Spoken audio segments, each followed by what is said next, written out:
Test 1 2, test 1 2. Test 1 2, test 1 2.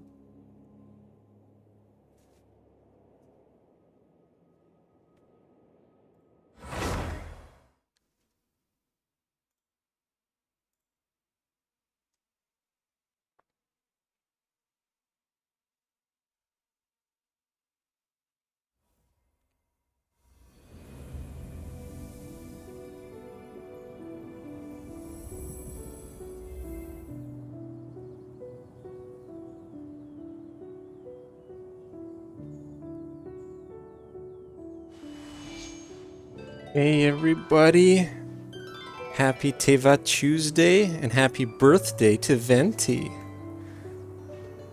Huh? Did everybody know that it's his birthday? I knew because I got his letter, but I also checked, I think, a while ago because I was wondering when some people's birthdays were. But yeah. We'll celebrate by doing nothing specifically related to Venti. I should have left his, what are those called? The trails. I should have left it till his birthday, I guess. But that's alright. What was this?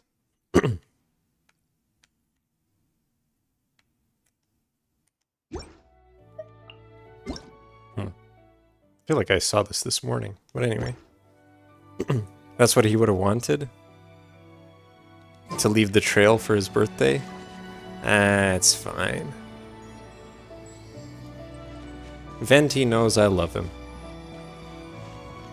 Alright. How you feeling, Joel? Are you at 100% now? Or are you still not there yet? Alright, so, what's the plan? Oh, nothing. To do nothing related to him. Well, yeah. Sounds good to me. Hey, that's the way I am.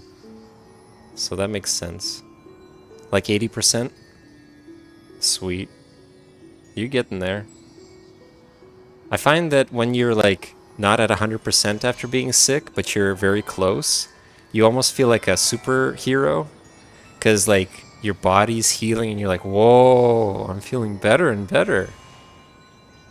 It's kind of addictive in some way. Potentially wants to make you makes you want to get sick all the time and then get better.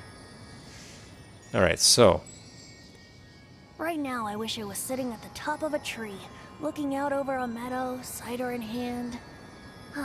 like Wolverine, yeah. Just like a Wolverine that's an acceptable member of society. So let me do Knuckle Duckle again. See, she's there again. Alright, we'll find out if we have that eerie save me thing happening. Okay, so he's got nothing. I'm gonna teleport to here because last time that's what I did. Let's see.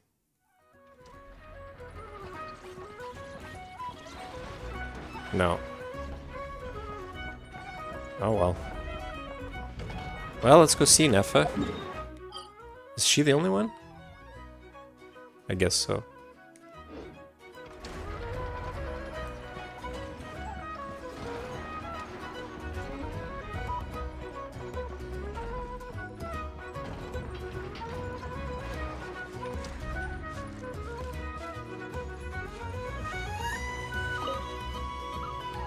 Three more to go.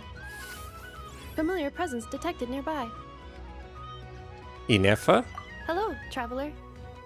Are you picking laka berries here? Yes. Aino enjoys eating crumb-kakes made with fresher specimens.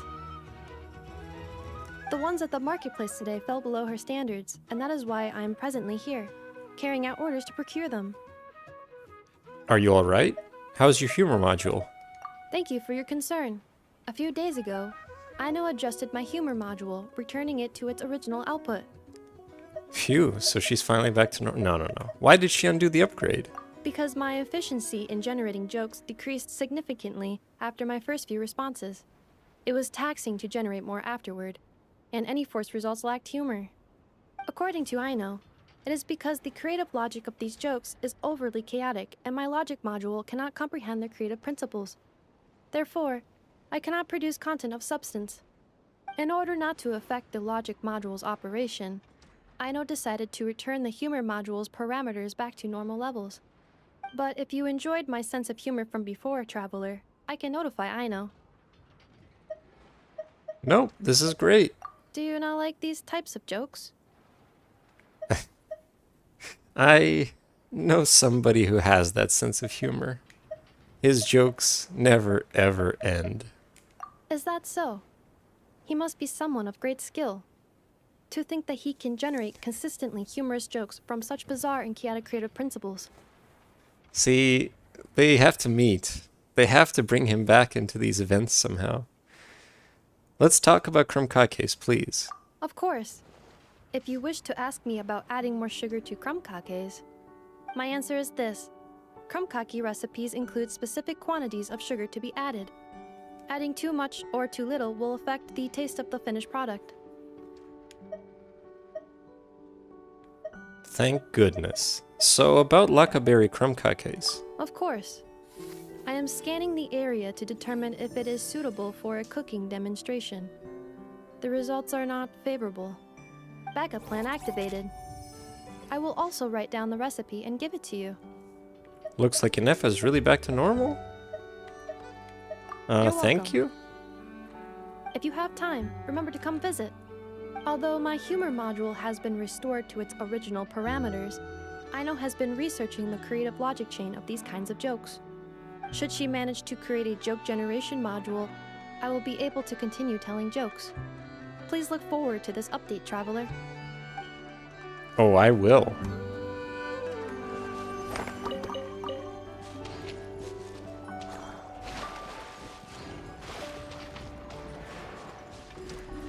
All right.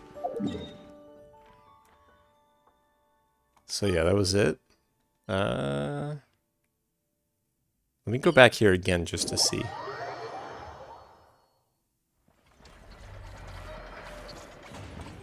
Damn. Wouldn't gliding be faster? I wonder what that was. I might have to look it up and like see what anecdote has save me in the text. But yeah, let's see here. Don't look it up? Okay. Spoiler? Visit Knuckle Duckle anecdotes. Oh, okay, fair enough. As long as I didn't break it, I want to make sure I didn't lose out on seeing that anecdote. I know you say like you can't miss anything, but that's if things work correctly. If there's a bug, maybe you can miss something. No, no one here. All right. Let's do the event. Let me go back here. Let's do the event. This is a long one, right? You said like 2 or 3 hours? It should keep happening again until you do it. Okay, good. Just have to have patience. And I guess I should teleport there every time. But yeah, let's do it. Trials of the Brave Warrior. A group of expert fighters has gathered in Not Nasha town to compete for the crown of the Technical Martial Challenge. While the competition is locked in a stalemate, the arrival of you and Paimon could be the key to deciding a winner. Alright. You're saying it could be more than 3 hours by 120 minutes? That's crazy. We're gonna be here all night doing this. Wait, is this the same place as last time? Isn't it?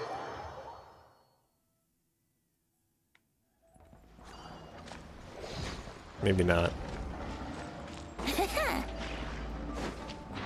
Where was... Hold on a second.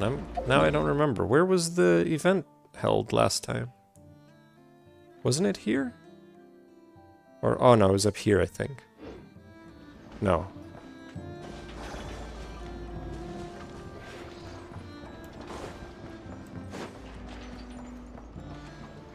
That's weird. It was near the docks, though. Alright, whatever.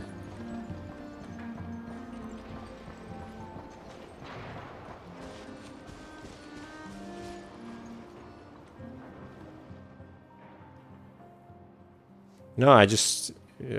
I guess I couldn't see it. I'd have to probably go around somewhere. If Lady Nefer is right, the expert we've been waiting for should be arriving any moment now.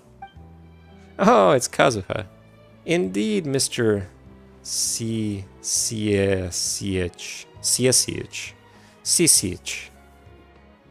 Indeed, Mr. Cch. The evening wind has already carried word of his presence. Greetings to you, Raji and Paimon. Ah, see, they made a mistake. There's no space between the comma and the R. But I'll forgive them. It's been a while. Seeing you both in such good spirits truly gladdens me. Kazuha? Is that you? I thought you were dead. Long time no see. Wow, didn't expect to see you here in Notcry, let alone chatting with the Lightkeeper. Hold on a second. Why does everything feel kind of tense around here? That is hardly surprising. The competition is at its climax, and the masters of martial arts who have gathered here from various lands are now waiting for the final result. A competition? Of martial arts? That's right. Welcome to the finals of the Notcry Technical Martial Challenge. In contrast to a freewheeling, anything-goes style of combat, the emphasis in this championship is on the competitor's use and mastery of weapon techniques. That's why our committee asked the Adventurers Guild to bring in a Master Swordsman from the Crux Fleet as our consultant. Oh, that's right, he's on the Crux Fleet. Oh, it's all coming together now. So you're a judge for the competition this time, Kazuha. That is correct. I was a little surprised myself. I did not expect word of the Crux Clash to reach Notcry. Captain Beidou and the others were just at a trade show in Nasha Town. Ah, that they were. Now that their business here has concluded, they are unlikely to come back anytime soon. As for myself, I presently have some leisure time and possess a measure of experience from the Crux Clash. For that reason, I accepted Mr. Cch's invitation. Thanks to Mr. Kazuha's keen eye and his almost perfectly impartial judgment, we've been able to make good calls, even in the most chaotic challenges. But now, we've run into a problem. Each of the 3 finalists has their own strengths, and none of them can overcome the other's techniques. At this rate, they could fight for days and still yield no result. No result? In a competition? Oof! Paimon's never heard of that before. In my opinion, we would do well to proceed with that plan. Agreed. We'll have to rely on our expert, among experts here, to resolve our problem. Huh? What's going on? Why is Raji the star here all of a sudden? If you were to demonstrate a portion of your skill, it might be enough to break the stalemate. Do you want me to put on an exhibition match? No, not quite. As the champion of the Crux Clash and a true master of martial arts, you will serve as the final trial to determine the victor. You will face each of the 3 finalists in turn, and we will assess them based on the challenge they present to you. The finalist who achieves the highest score will be crowned champion. And to recognize your contribution, we'll award you half of the original prize money as compensation. That's a rather unheard of solution, Paimon thinks. But it'll definitely break the deadlock, and we'll come out better on the other side too. Pretty neat solution, Kazuha. I have to admit, I've never seen anything like this before. It's certainly a novel approach. Heh, that settles it then. Thank you for doing this, Raji. Each of your 3 opponents has their own signature skill. I am confident you will enjoy the bouts and demonstrate the bearing of a true champion at the same time. Do we actually get... Oh, we get to fight as the Traveler, I guess. Maybe not. While you will not be able to use elemental skills or bursts during these duels, you will have new abilities, parry and honed technique. While holding to parry, you will raise your weapon in a defensive stance, greatly decreasing damage taken. A successful parry of your opponent's attack also reduces their toughness. Oh, this has become Sekiro. If you parry just as your opponent launches their attack, it will trigger a perfect parry, which completely negates the damage you would have otherwise taken. Gain even more spirit and reduce your opponent's toughness even more when you perform a perfect parry. So yes, this is just like Sekiro. Successfully performing a parry accumulates spirit. Spirit will only accumulate over time in friendly test bars. After spirit reaches a certain amount, you can use honed technique to significantly reduce your opponent's toughness and interrupt their current action. In this challenge, opponents have a special toughness, which makes it more difficult to hurt them with normal attacks. Successfully parrying an opponent's attack or using a honed technique can chip away at their toughness. Lower an opponent's toughness to 0 to leave them in an exhausted state where they are unable to move. When your opponent is in an exhausted state, approach them and use a normal attack to perform a powerful strike, which deals a large amount of damage and reduces their max toughness. This is literally, this is just like Sekiro. If after a while you do not perform a powerful strike, your opponent will exit their exhausted state and recover their toughness. Well, I'll be. When your opponent is about to use a skill, their weapon will shine brightly. Perform a perfect parry against your opponent's skill to significantly reduce their toughness and accumulate a sizable amount of spirit. And let me guess, there's attacks that are unparryable. Maybe not, though. That would be going a bit too far. Let's see. I'm going to talk to everybody in turn. Little boy? No. Or girl? Man sitting precariously on the corner of a dumpster or something. Diminished 7th arpeggio.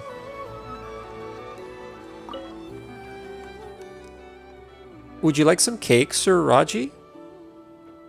Wait, who's this? Did you just call me Sir? Yes, you're a friend of Lady Arlecchino's, and someone my boss respects.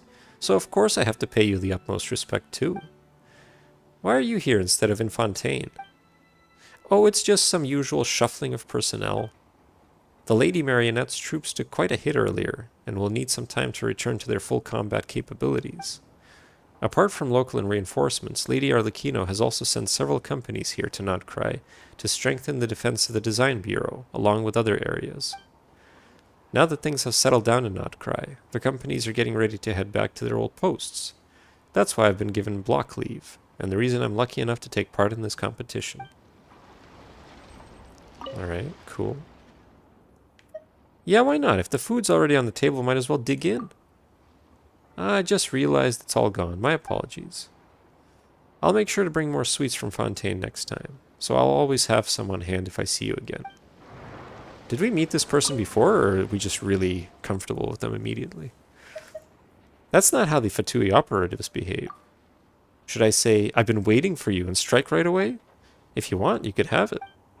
But if I raise my arms against you in Nasha Town, and Lady Arlecchino finds out, I'll certainly be punished. Besides, I'm not that arrogant. I wouldn't dream of trading blows with you without some rules to keep things in check. And according to my students, you'd beat me in an instant. So I'd best not make a fool of myself.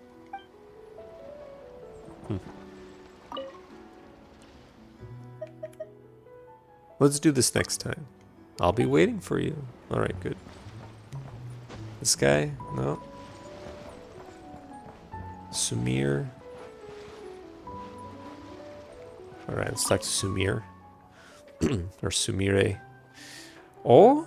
So you're the final trial guardian Mistress Ceceach was talking about. That's reassuring. And you are? Inspector Sumire of the Shu Matsuban. I'm here with my Ninken partner to sharpen my martial arts skills. Sayu has... Oh, Sayu. Oh, look at that. Sayu has spoken of your abilities many times, and now I may finally witness them for myself. Please, don't pull your punches with any of us. I'm not the one footing the medical bills for the other two anyway. Wonderful. Gaomaru? It's the Ninken I've raised since I was a pup, and a true model and leader for the newest generation of Ninkens. Gaomaru may still be a little wet behind the ears, but with the new and improved training method that was put in place, its battle capabilities should be on par with Mr. Final Ray of Dusk, Taromaru. at his prime. Yes, we should be more or less there. I hope you two enjoy the battle, and please don't be too hard on Gaomaru. Otherwise, I won't be able to bear it. No? Ah, okay, whatever. You cute little pup. Cool. This Ninken seems rather fond of you. Its eyes are sparkling with excitement. That's not how a dog sounds. Woo? Rough? Good doggy. The sparkle in the Ninken's eyes intensifies. Seems like it's really pleased. I'll come play with you in a bit. Cool. Okay, that was it for them. That's nice. I'll talk to you later. I'm gonna leave Kazuha until the end. He probably has the most interesting stuff to say. Onyx Agate. Greetings, Raji. Wow, this guy's pretty tall, damn it. I've been told that you will be my trial. I do hope that the experience would be enjoyable for us both. So unexpectedly polite? Courtesy is the air of the civilized. While it is present, it passes unnoticed. Yet once it is withdrawn, its absence is immediately and keenly felt. That was the lesson Major Valerie taught me when I was first enlisted. Though these were not his exact words, it was, I believe, what he meant. Major Valerie is one of the people I respect most, and I take great care not to utter so much as a single crude word while I am in camp here. After being assigned under the Lady Marionette, even when I had an unfortunate clash with the Frostmoon Scions and had eggs thrown at my face, I still didn't resort to insults or violence. Instead, I tried my best to reason things out with them. This guy's a good one. You got quite a good temper. There aren't many Fatui soldiers like you. The only time I lost it in these past years was upon learning that the Lady Marionette had met with a mishap. While I have never received a direct order from the Lady Marionette herself, her Bosco land cruisers are undeniably reliable and durable. To become a steadfast war machine like the Bosco has been my lifelong pursuit. When the Wild Hunt and that unreasonable monster stormed the Experimental Design Bureau, my blade was chipped from all the fighting, yet I still couldn't stop them. If not for the Bosco land cruiser there helping me break through, I would not have survived at the docks. Though I nearly perished later in an energy field cast by another one of the 11, but that's another story. When I learned of the news while lying in the hospital, I was plunged into utter shock and terror.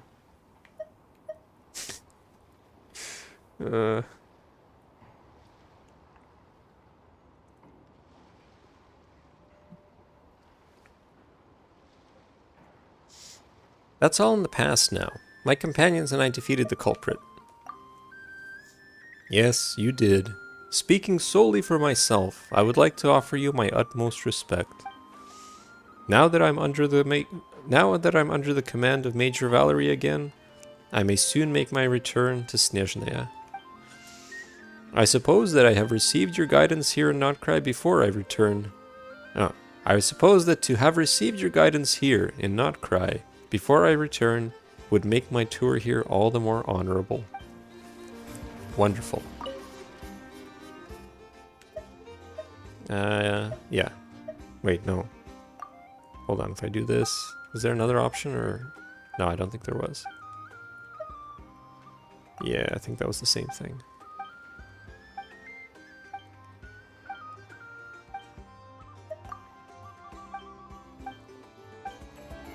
Okay, and what was the second thing? Then I won't hold back. Certainly. You can beat me up until I end up on all fours, and that would suit me just fine. Wow, what a nice fella. Alright. Yeah. Kazuha? How have things been lately? I hope all is well. I'm not as tired as before. That's weird. When was I tired? But I hear that you continue to extend your assistance to individuals of all stripes, even at the risk of your own safety. Or perhaps you have already found the secret to balancing the rigors of battle with the comfort of rest. If that is the case, it is a secret I must learn from you. How have you been doing lately, Kazuha? Thank you for asking. All is well with me.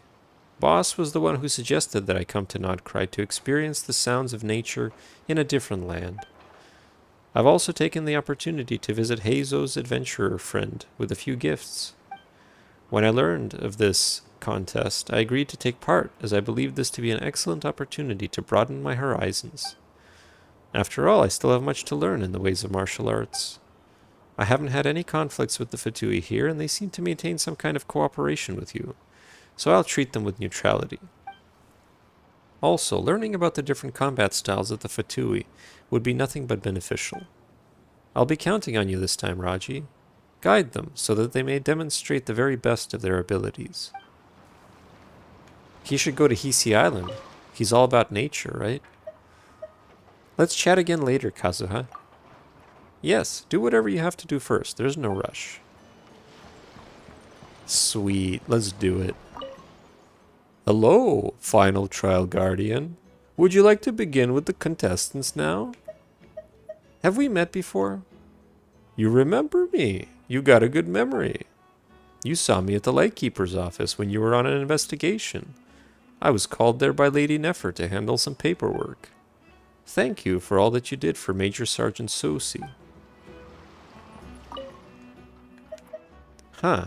I didn't realize that the Lightkeepers were involved in this competition too. I suppose I can be honest with you since you work with Lady Nefer. This competition had nothing to do with the Lightkeepers originally, and we generally don't get involved in events like this either. However, to ensure our combat readiness, we have to learn about and assess the combat capabilities of various parties from time to time. And personally, the more I know, the better too. That's why I went along with Saren's suggestion and took on the role of the host in his place. And I've definitely seen several really capable individuals in action so far. Unfortunately, most of them are no longer here after being eliminated by our 3 finalists. Actually, I'm also really curious to see what happens when Mr. Kaedehara really goes all out. Our 3 finalists are pretty much aces in their own right. If you ask me, the only people in Nodcry who are better fighters than they are would be Lady Nefer, Flins, Officer Itlua, and Yahoda. But I can't help feeling that under Mr. Kaedehara's polite and easygoing presence lies a certain depth that's quietly profound.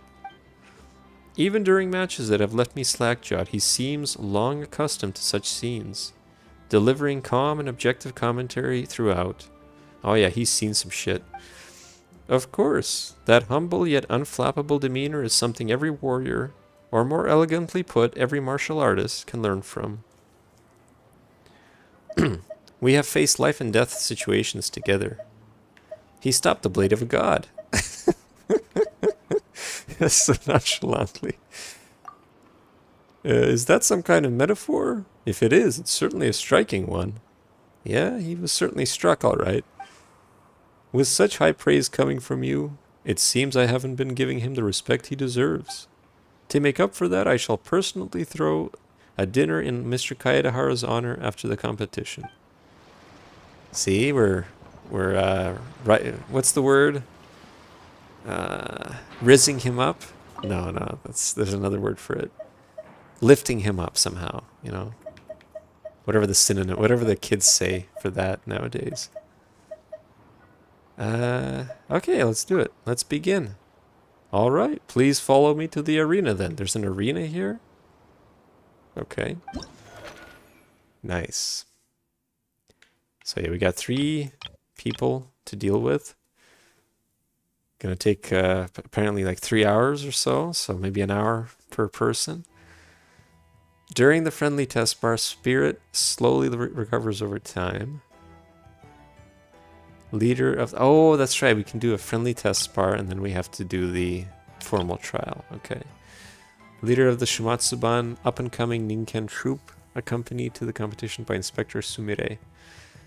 As a rising star of Inazuma's martial scene, Gaomaru once traveled to Dragonspine to train and significantly increase its strength, going on to defeat all Ninkens and ninjas from the same cohort in the Shumatsuban's internal trials, and withstanding Sayu's strongest attacks for a record-breaking amount of time. His attacks embody the essence of Ninken blade work's speed and precision. Alright. What is the overview here? Oh. Wait, what did that say? Oh, he's just got a short name.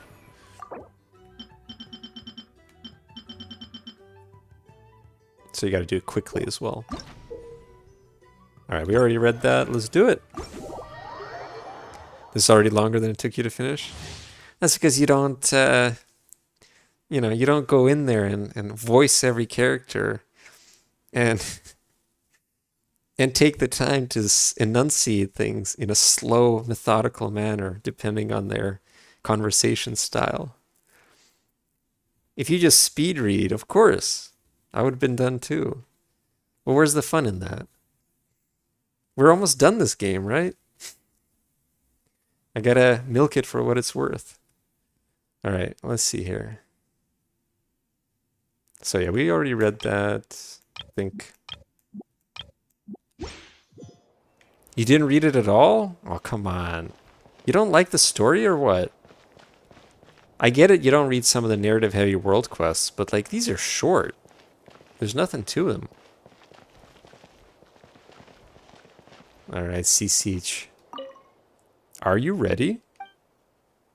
Let's begin. Wait, isn't this... Where the hell are we? Is this still Notcry? The terrain, I mean? Kind of looks like Natland. Alright then. The finalist is about to take the stage.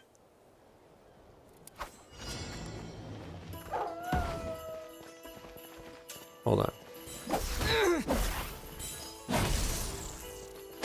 Alright, we do that. Uh-huh.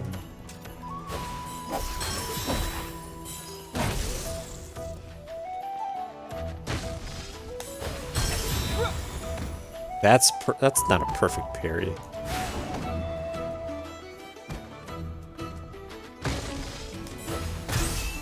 No, that was definitely not a good one.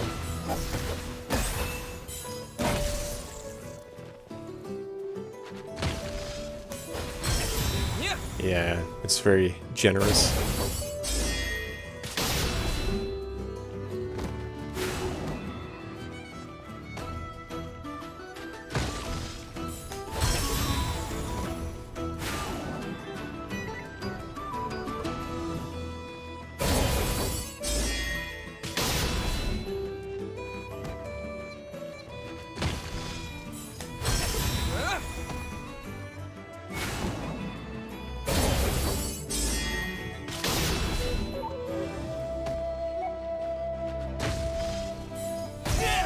Damn.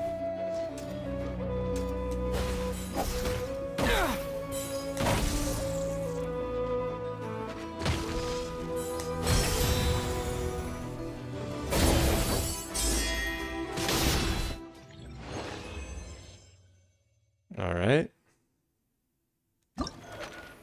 Now we can do the actual thing. So during the formal trial, Spirit does not slowly recover over time. Opponents in the formal trial do not hold back. Their moves and skills will be different, and they will attack with more destructive force. Leader of the... Oh yeah, okay, this is the same, I think. Yeah.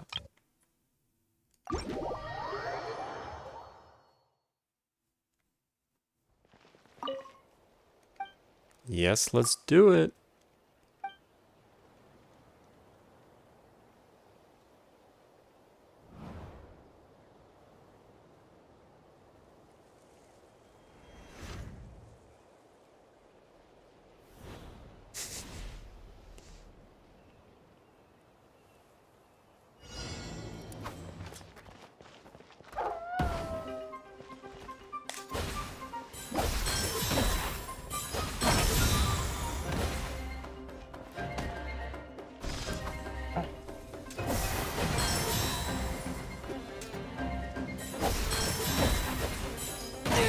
Damn.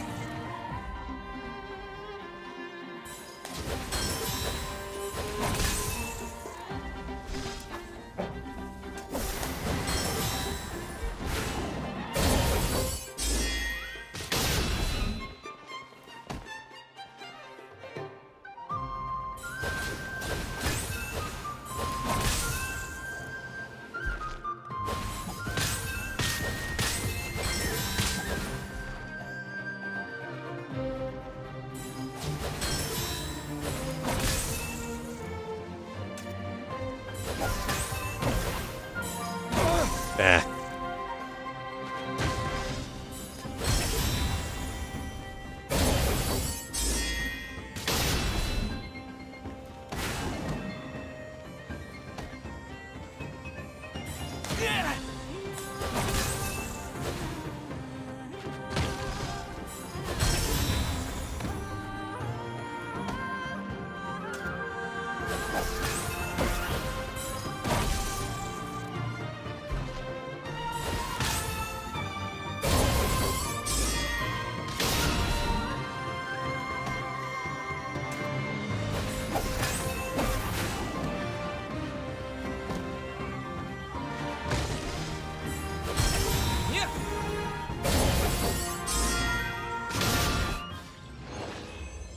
All right, let's try again so we do the within a minute or whatever it is.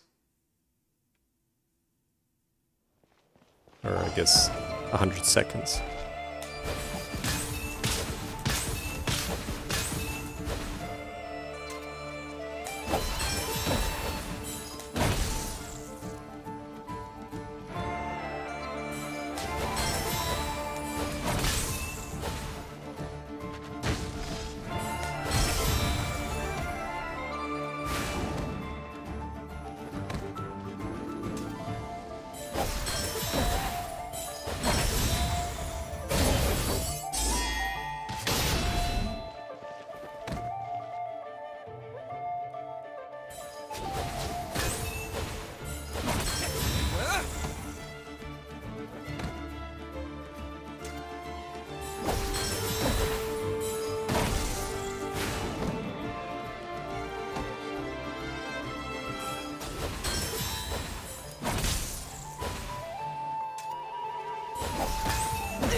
Damn, we were so close.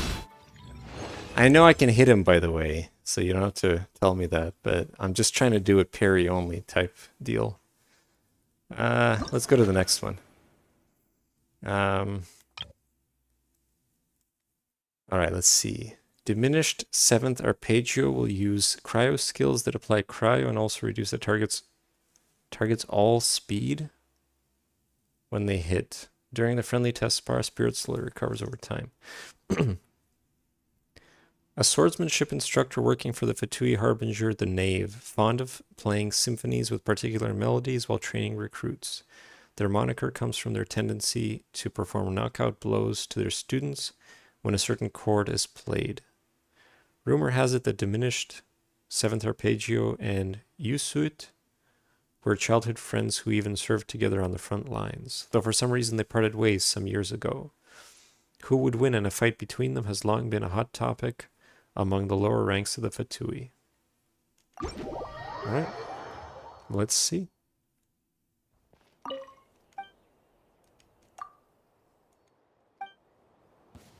Please appreciate my sincerity. Apologies.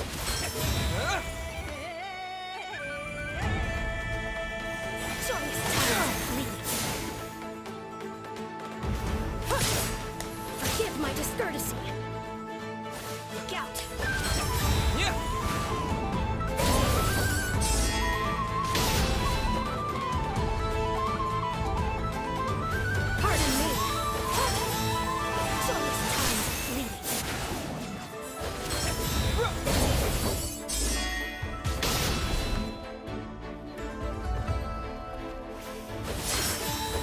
my discourtesy.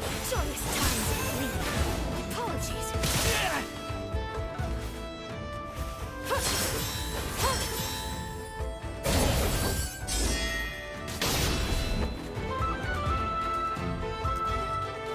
Pardon me.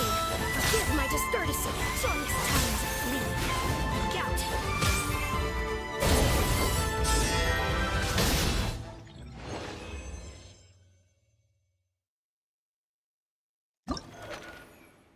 All right.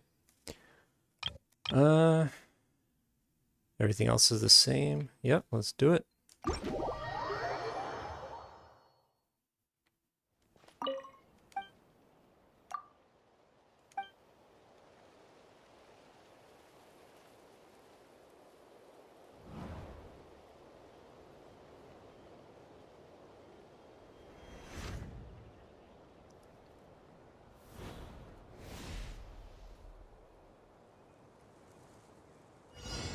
Please appreciate my sincerity. The banquet is nearing its end. Joyous time, leave.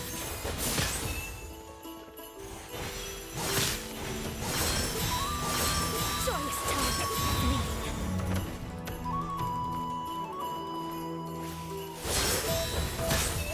Apologies.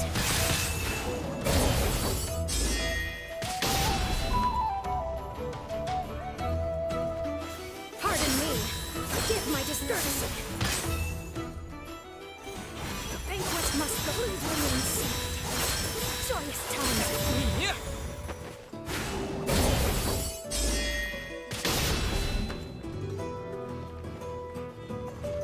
Please hold for just a moment. Forgive my prior inconsideration.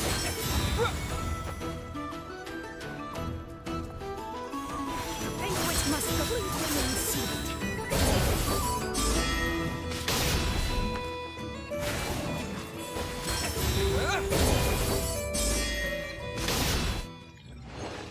Wow. That one was easier than the dog. Nice. It's nice that it reminds me of something from like Lies of P because of the mask and demeanor. Let's see. Onyx Agate will use pyro skills that deal a large amount of damage on hit.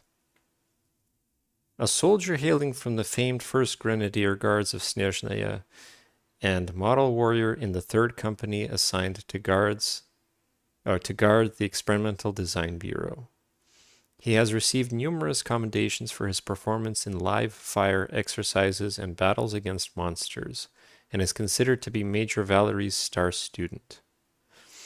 Bombardier Poruchik Stepanyan. Stepanyan's confirmed Wild Hunt kills during the battle to defend the Experimental Design Bureau totaled 61. Despite having his weapon shattered, his legs broken, and being on the verge of death from his fight with the Rakier of Solnari, he nevertheless managed to crawl to his force's rallying point, thus securing his survival. All right. Good stuff, man. Good stuff.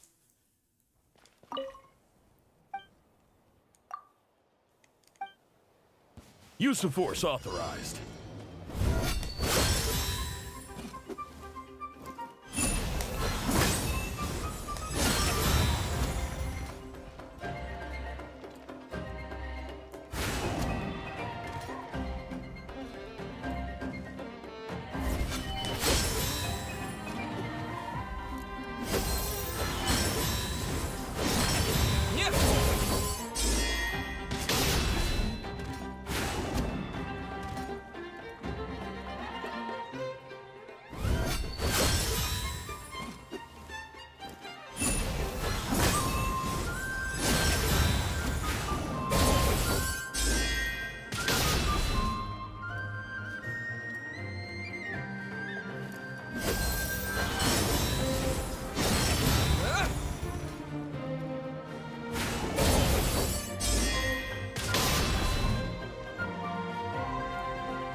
Alright, cool.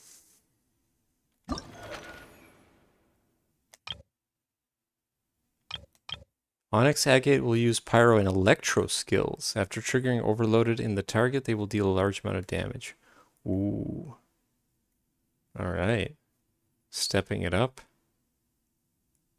Everything else the same. Good. Let's do it.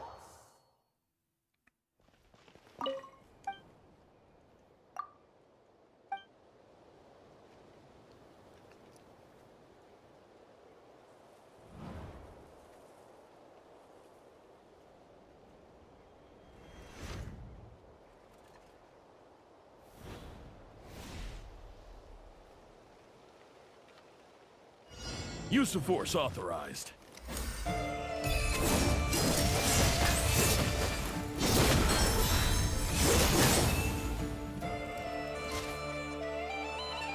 I warn you! Look like fools! You don't know what's good for you!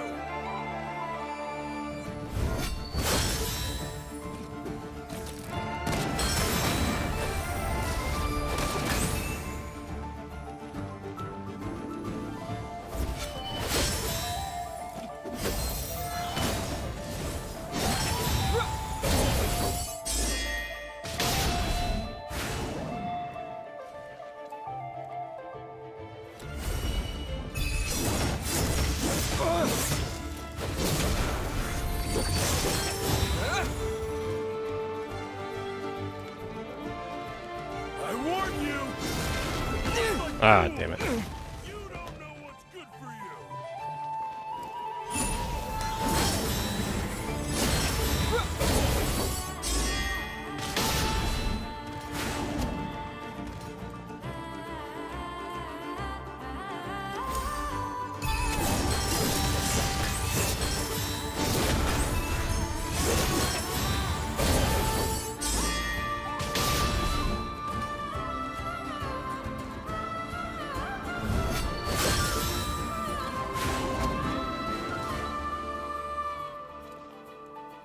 I warn you! Looks like violence is the answer. Man, that was too close. We gotta do it again anyway.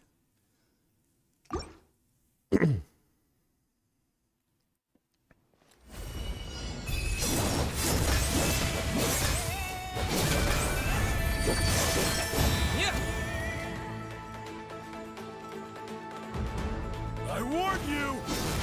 Looks like food. Ah, You don't know what's good. you missed that and it's over. Hold on, I wanna... Can I redo it? Yeah, from here. There we go.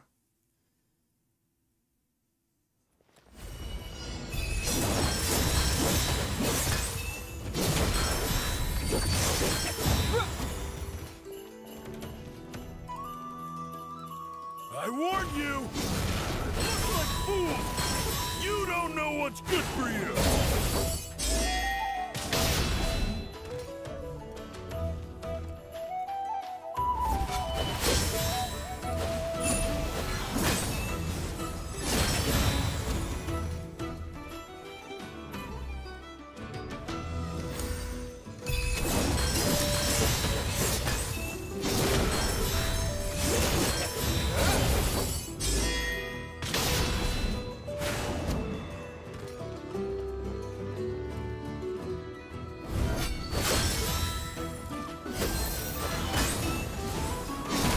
Oh, I messed it up. I warn you! Looks like fools! You don't know what's good for you!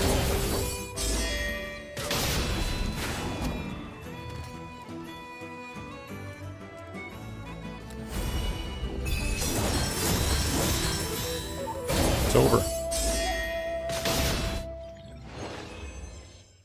Alright, well, let's try the dog again.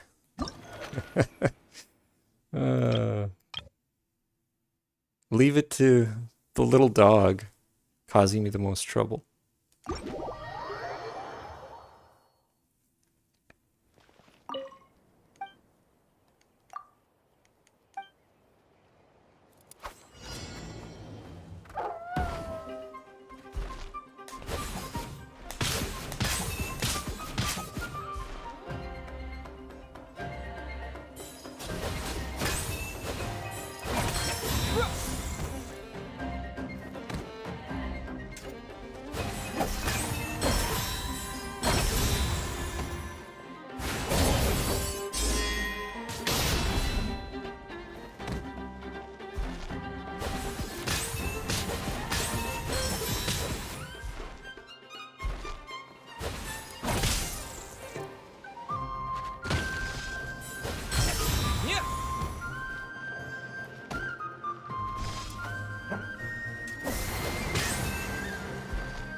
got him. Alright, sweet.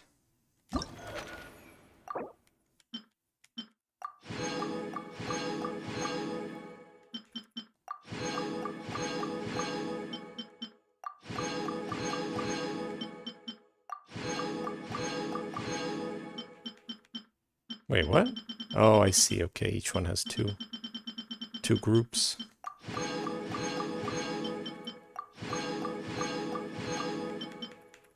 Alright, are we gonna get to fight Kazuha? Huh? Come on. They should have done that.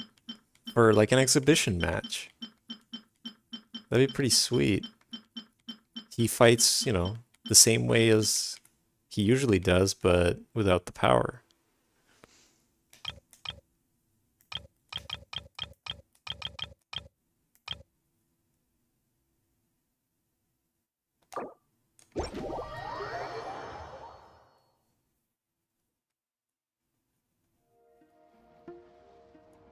I believe you have already made up your mind, Raji. Ahem. Let me recall my lines. This has been a truly spectacular and thrilling competition, and now it is time to announce the results. We would like to invite our final trial warden, Raji, to name the champion from among the 3 finalists. Huh? So Raji gets to choose the final winner? Whoa, this has to be a first. Looks like Raji has become the most important judge in this challenge. Aw, man. I think you're all winners. Damn it. I guess the victory should go to the dog because it was the hardest one for me to parry.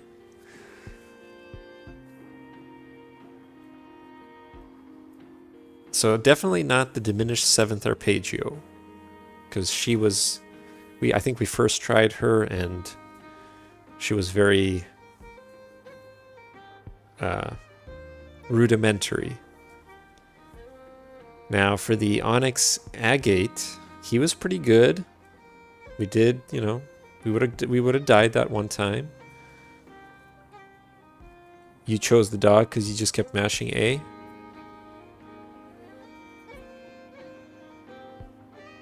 A? What's the A button do? I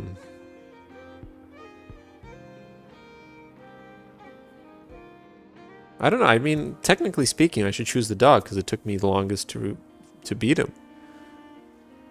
Oh, it skips the dialogue. I thought you meant like... Okay. I thought you meant that like the fight with the dog was just you mashing A somehow. I don't know. It's between the dog and Onyx Agate, the big polite guy. It's hard. It's a really tough choice.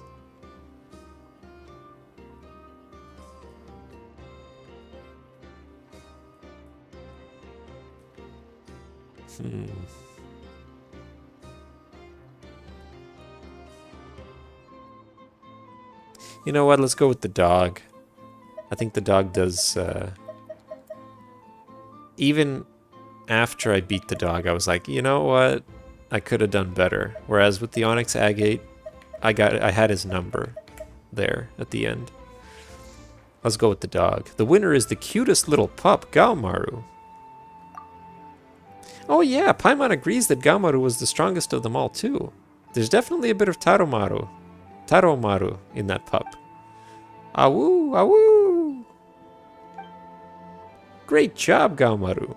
Your hard work has paid off in the most glorious way. Best. The Fatui were bested by a dog.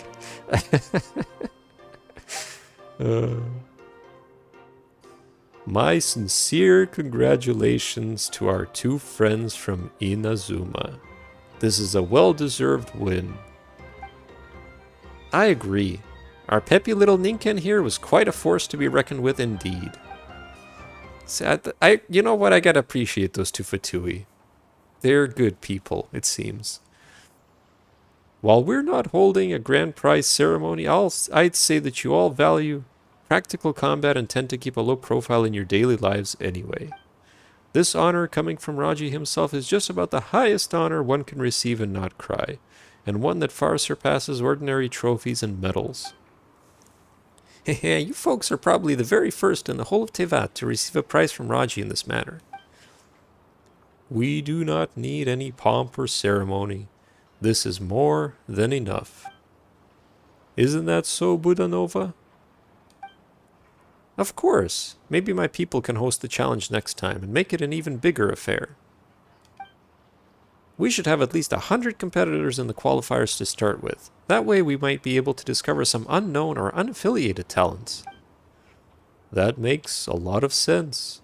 The Bombardiers will also be pleased to organize something like this. I shall write up a proposal for Major Valerie. The Shumatsuban will also, if organizing this thing is going to cost tens of millions of mora, then never mind. But the Ninken troop will take part nevertheless. Woo!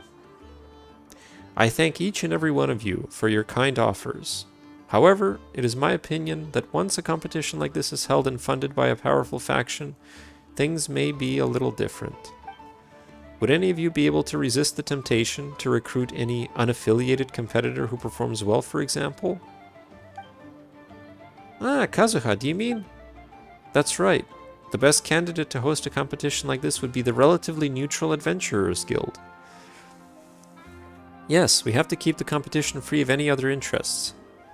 He's right, the competition must be held only for competition's sake and nothing else. Yeah, Paimon thinks she gets it too. Allow Paimon to state things bluntly then. Although the two Fatui contestants this time round have been really polite, some of your colleagues can be super mean, and even get right to attacking us without giving us the chance to speak. If the Fatui end up running this competition, who's to say they won't end up recruiting the top finishers? And that means we'd basically be helping you scout out talent to fight against us. Haha, there is no denying that now. I hear what you two are saying, but I can't make any promises on behalf of the others. Different units have different missions and ways of doing things, and the words of this mere junior officer do not hold much weight. Mr. Kaedehar makes a valid point, and Raji and Paimon's concerns are just as understandable. Alright, you two, stop scheming and just enjoy the thrill of combat like Gaomaru over there. Ruff. You are right. A foot soldier like me should leave matters like this to my senior officers and focus solely on combat. The next time we face off, you can expect to see improvements in my skills. And I will make sure to bring enough cake for everyone. Beautiful. What a fantastic group of people. And animals. Alright, let's see if anybody has new things to say. Oh, nice. They do have new things to say. Oh, looks like everyone's happy with the results of the competition. Time for me to head back to work. Life is unpredictable, and no one knows what the future holds. Maybe one day, if I get fired from the Fatui, and you have your own team, I might just come join you. If that time ever comes, I hope you won't turn me away for being too weak. Nah, never.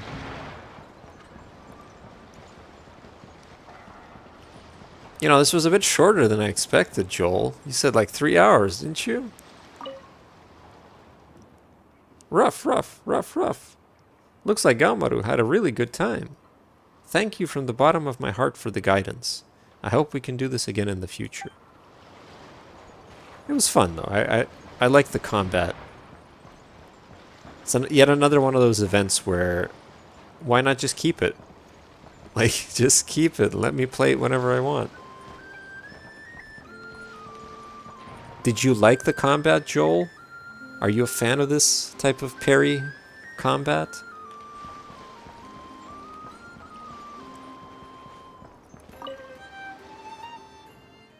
Now I can tell my comrades that I had a fine battle with Raji.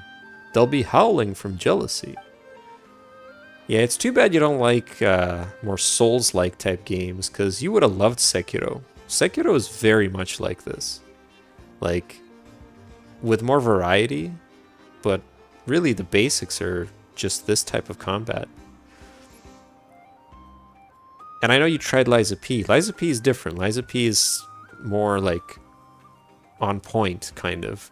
Sekiro has more of this back and forth like they have in this game. Or I guess, I've never played it, but Ghost of Tsushima is like that too. Well, you tried Sekiro, you didn't care for it, but it's because it's a Souls-like. It has that same problem, I think, that you don't appreciate. That's why, yeah, that's why it's a shame.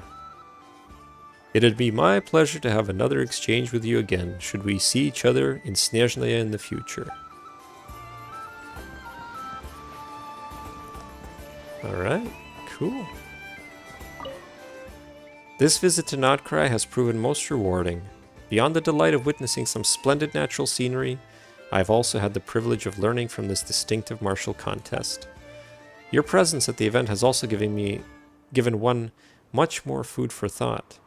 I should certainly write down what I witnessed in my travel journal. It is almost time for me to return to the Crux fleet. When my journal is finished, I would be honored if you could spare a moment to read them. Yeah, we should work together like this more often. And we can also go sightseeing next time. Yeah, exactly. Hey, don't get me wrong. I mean, that's the beauty of... that's why... I mean, you still have to beat the game, but once you beat the game in Sekiro, you can fight the bosses again. Just, you know, like, you go straight to the boss, as in, like, you start in the arena. And it's very similar then to this situation. But you gotta beat the game to get there, to that point. I'm sure there will be more opportunities like this. I look forward to seeing you again. Alright. Do you have anything to say? I've gathered quite a bit of intel this time. I suppose it's good business etiquette to share them with the Curatorium of Secrets. If it benefits Nefer... I would like a recap. Oh? You'd like to retrace the battles? Please, by all means. I think we got everything though, right? I won't bother trying to get a better time. Try to speedrun these things. Nah. It was fun though. It was good. And we got all the challenge rewards. Fantastic. See, I need these things. Lots of characters need these.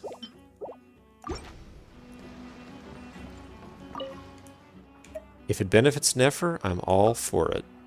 I'm actually indebted to the Curatorium in a way. Miss Nefer has provided us with intel that has helped my squad on several occasions. Sweet. This is a weird table. Look at it, I get stuck so easily on it. What the hell? What is this? Because normally you're like... Well, okay, hold on. That's a bad example. What about here? See, like normally... You don't get snagged at all. But this table, look at this. What the hell's going on here? Alright, whatever. What about this one? Oh, this one's also weird. All these tables are really weird. Alright, so... Did the event in record time. So now... It's time to do a bit of petrichor. Some more voicing. Let me just confirm that... Oh, cool, you can see it from here. Well, that's nice. That's a first. I've never seen them put the rewards directly in this window. Afterward already completed. Cool.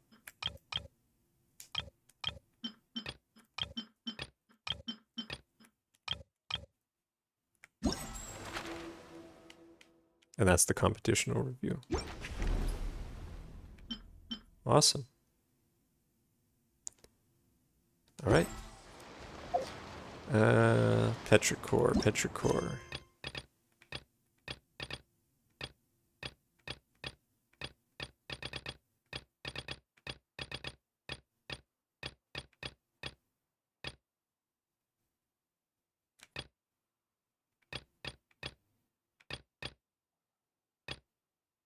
Is this it? Yes. The last day of Remuria. Head to the Sea of Bygone Eras. After learning the true identity of Monsieur Oz, you decide to go to the Sea of Bygone Eras to track down Boethius. Sure.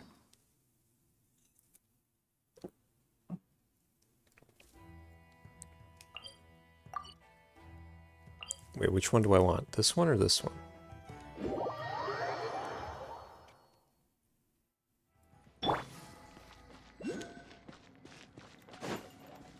Hurry up, Brassa!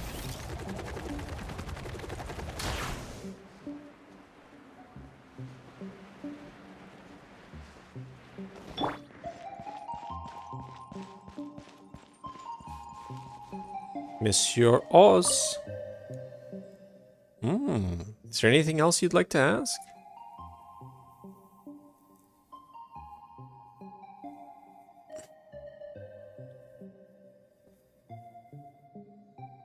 Is there anything else you'd like to ask?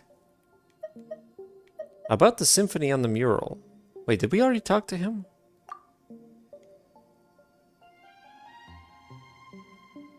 No, I don't think I did. Well, we got a summary from somebody. Was that earlier? Oh yeah, since Boethius has run off, guess we can finally play this mural symphony in peace. This piece of music depicts the first legendary voyage of the Sebastos to the land called Meropis. Meropis. I guess it's Merope. Guided by the oracle Sibylla.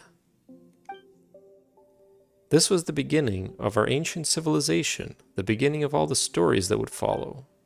It being recorded here means that that fellow believed that the principle of cycles would cause the old civilization to resurface, resulting in the drama playing out over and over. But since it is a drama, then it needs a protagonist, and if you wish to enjoy the music, why don't you try playing the part?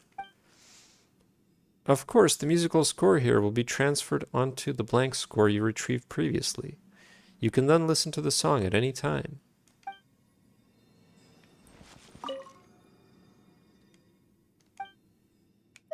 I've still got a few more questions.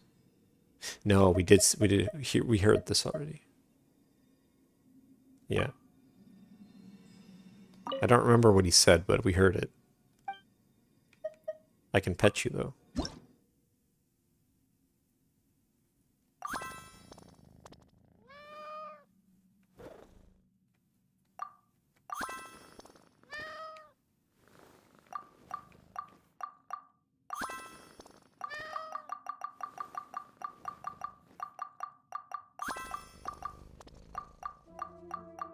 Alright, that's enough.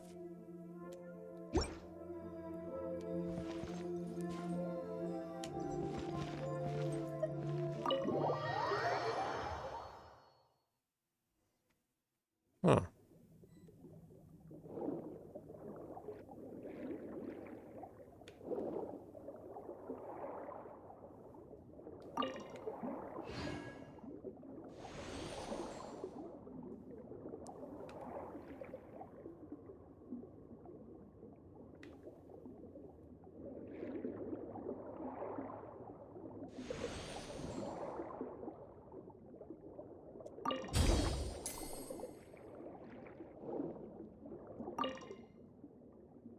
By order of Dominus Boethius, exalted Harmost, and in accord with the most sacred, beneficent symphony of our great Sebastos, the Initium Iani are to be shut from today on. No one enters and no one leaves. For the Empire, for our God King, for humanist civilization.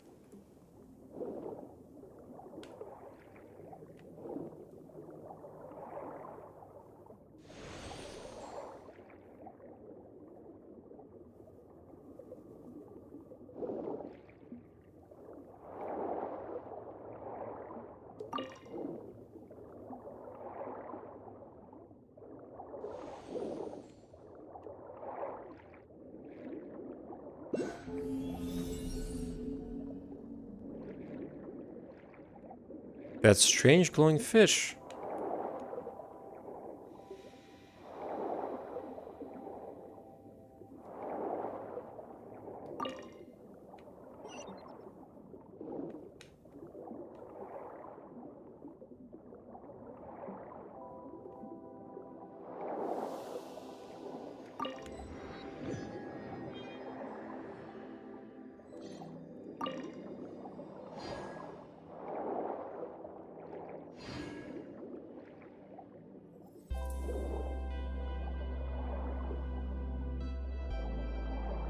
It's so calming. Soothing music. Sounds like 80s chill synth.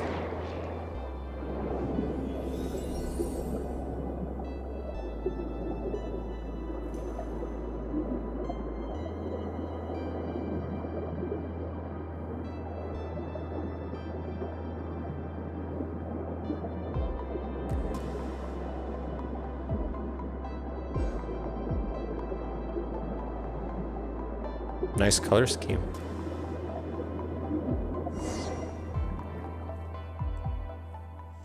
Whoa! Looks just like that glowing fish we saw before. There are still weird things tangled around the top nearby. What the heck's going on? Paimon's getting more and more confused. I heard this voice in a dream before. I can't remember his name anymore, though.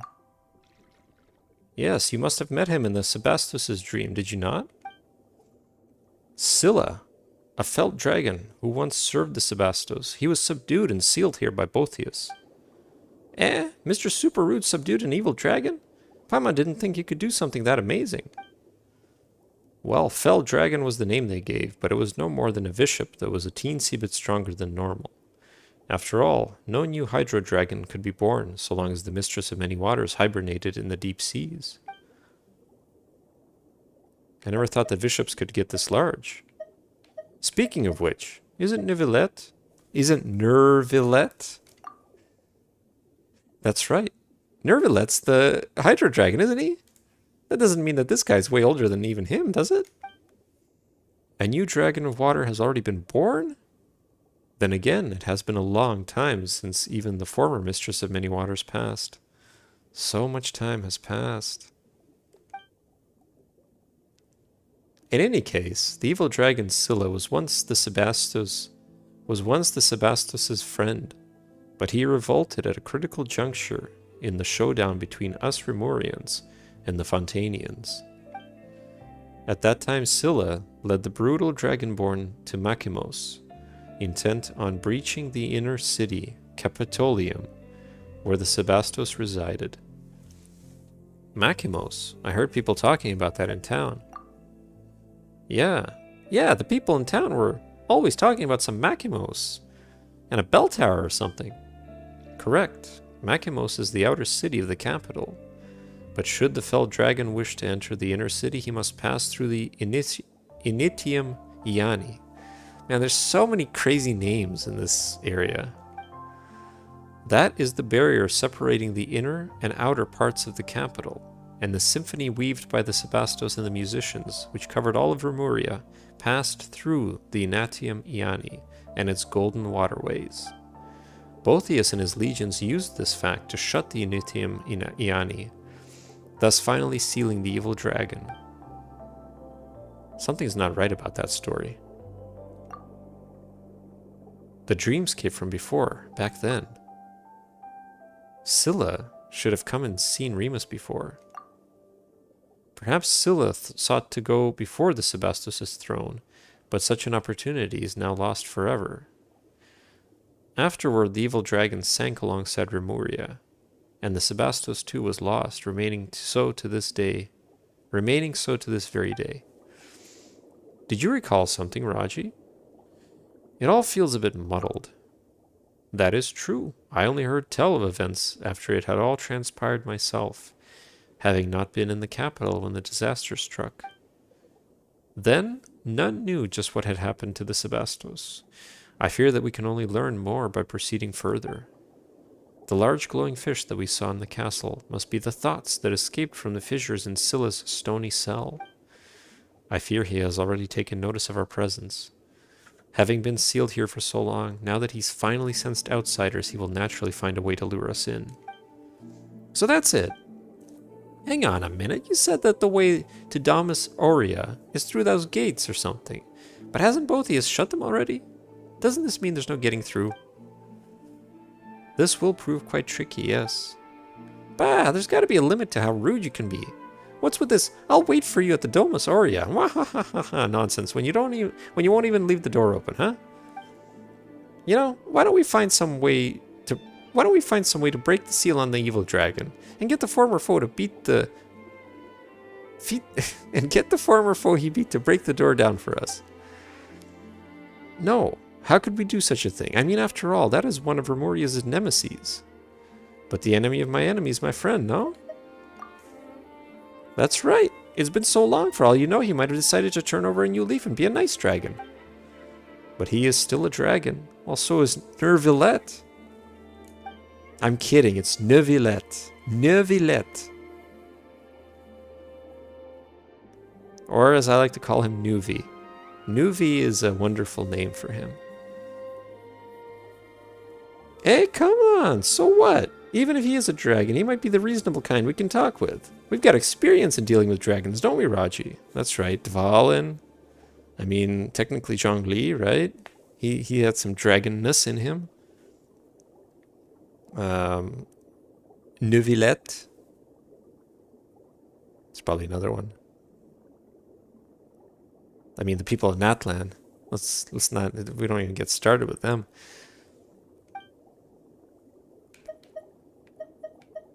Ajda has a dragon?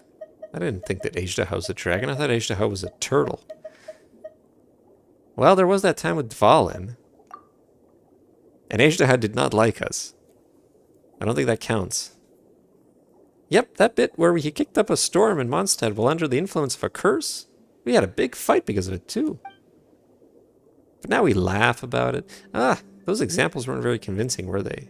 You gave one example. Oh, no, I guess it's one of those things where they said both of them. That's right. Come on, Os. No amount of suspicious looks is going to suddenly give us better options. Ah, I know. You're right. Let's give it a try. The seals that bind the evil dragon seem to be connected to 3 locations. Let us begin by removing the chains in those 3 places. Oh, wonderful. This is a big damn area. Why are there so many of these?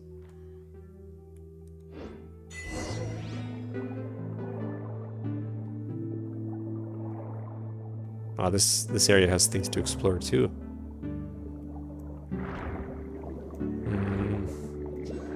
Let's break the chains and then, you know, whatever the next thing happens, and then we'll go and do the other quest. Nobody wants to hear me voice act everybody.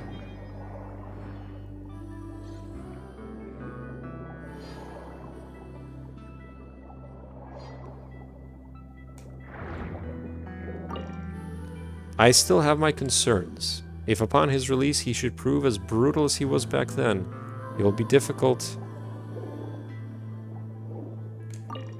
to subdue him once more. We'll be fine.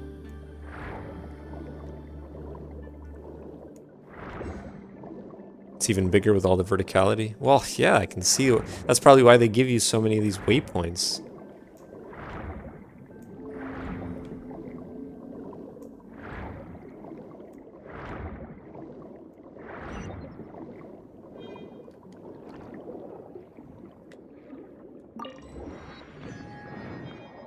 Alright, so I guess we gotta follow the lace.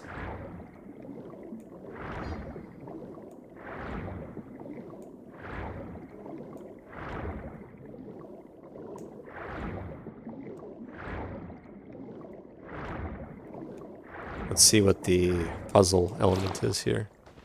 Oh, neat. That's one of my favorite things about Fontaine is this.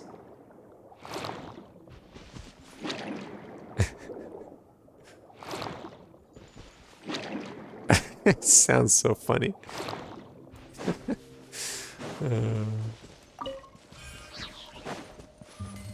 Because you encounter it in the overworld too.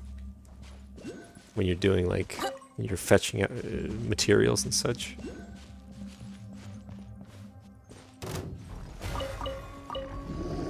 Coming at us? Nah. These guys are chill. Ultimatum protocol. Defensive look. Think you can get away? Hurry up, Grassa! Hike! Yeah! Headbutt! Charge!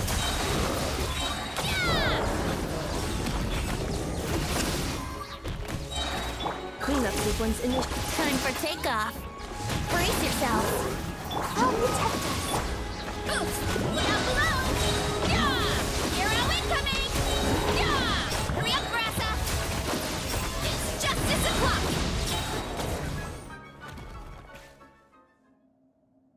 Dominus Cassiodor, Dominus Cassiodor. Is that you?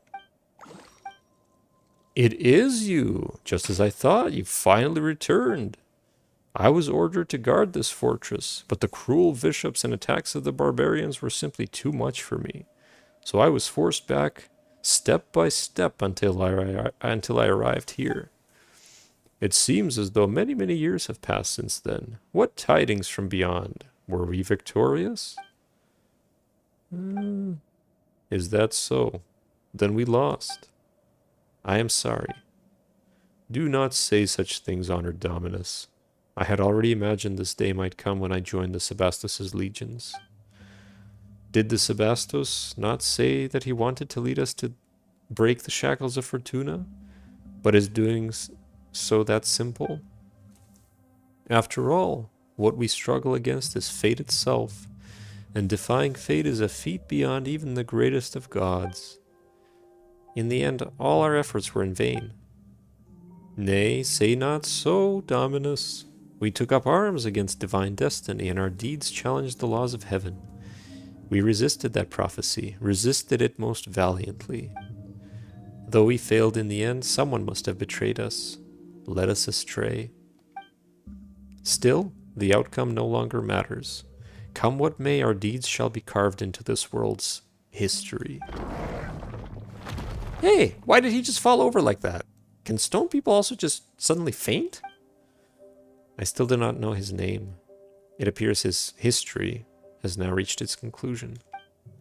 Wait, that's so sad. Has he just been fighting here all these thousands of years? But now he's finally at peace. Let us continue onward. Tragic. Just tragic.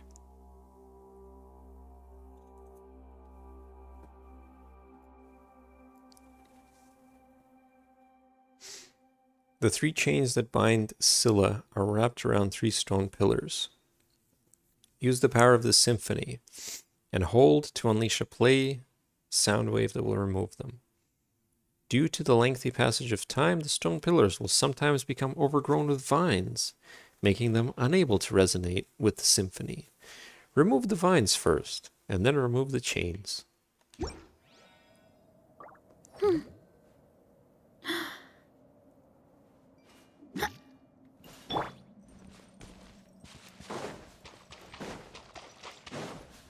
Gotta explore, hold on. Look at that.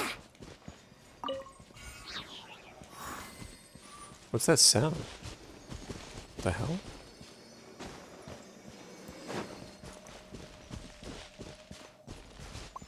Is that breakable?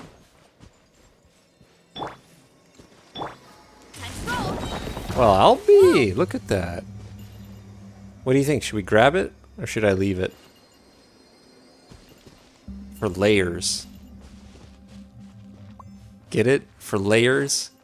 Like layers? I'll leave it. It's on the map. It'll be fun to think, how the hell did we get this one? Alright, Oh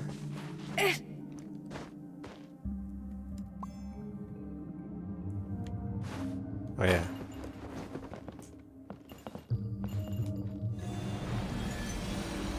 There we go.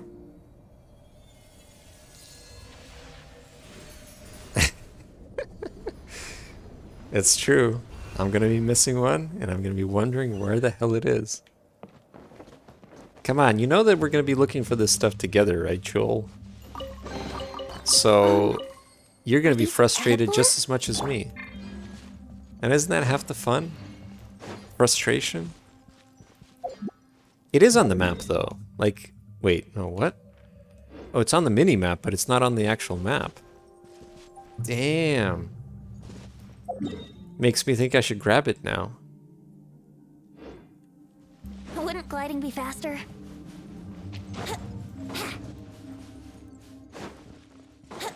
Wait, did I talk to what's-his-face?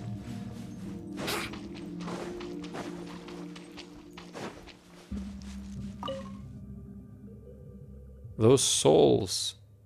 The shadows of the past lingering here. If we can defeat Botheus, perhaps they too can at last find peace. Why would their souls... Although there's an item that shows you where they are, costs resources to use. What kind of resources? Primos? Obsession? Delusions? Regardless, the bodies created by the Sebastos offered us a sanctuary to which we could flee. Just as he hoped, the sea will steal neither our souls nor our lives, but it is because of this that our souls have become all the heavier. Rather than my kin now being trapped beneath the depths of the symphony, the depths by the symphony, it is more accurate to say that they, like Botheus, are bound here by their own obsession. A pitiable fate. I'll get it now, don't worry. I don't think this area will be fun to explore. Some kind of rock? Yeah, it's fine. No, I'm gonna grab these ones then. Because, yeah, I'm not a big fan of the water areas, so I won't want to explore those probably in co-op. Or at all, but we'll see.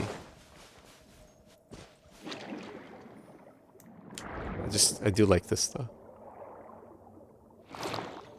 That's great. Alright.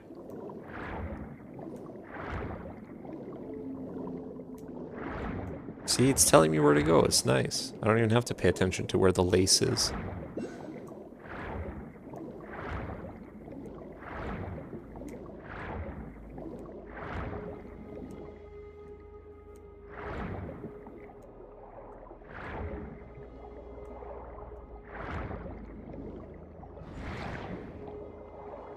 That does nothing.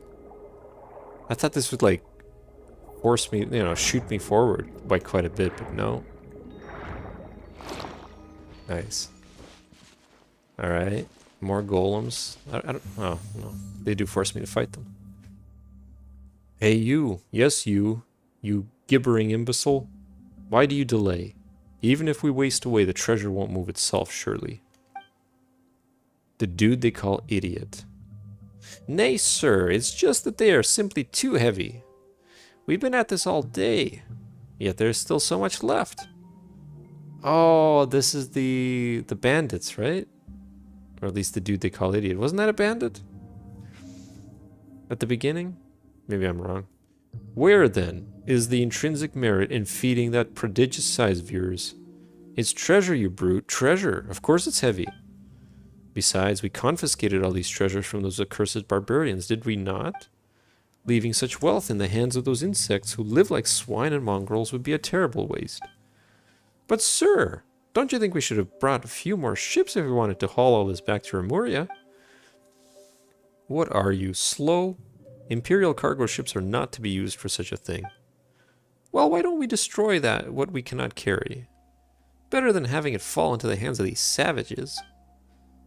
Is it just Paimon, or have we heard this conversation before? Sounds like when we first arrived in Petrichor. It's that bit with the treasure hoarders all over again. Yeah, those unlucky adventurers we drove off before were saying similar stuff. Feels like this round's worse than the last two. Is it possible they were turned into golems after the boat they were on sank? That's so creepy. Oh, it's Est. Are you of the Legio 9? Legio the 9th? Or 9? Whatever. What are you doing here? Should you all not have been ordered to retreat to Fort Charybdis? Hey, Est. Don't you dare ruin our fun, you hear? These barbarians are less of a threat than dead fish anyway. So just let us have our fun messing about here for a little while longer. Would you? These treasures... I don't know what orders your Harmost gave you, but did the Sebastos not order us to subdue these ignorant tribes and free them of fate's shackles? Those orders do not include such clearly criminal deeds. Surely you jest. The orders of our commander, mighty Dominus Botheus, were indeed to punish these savages harshly.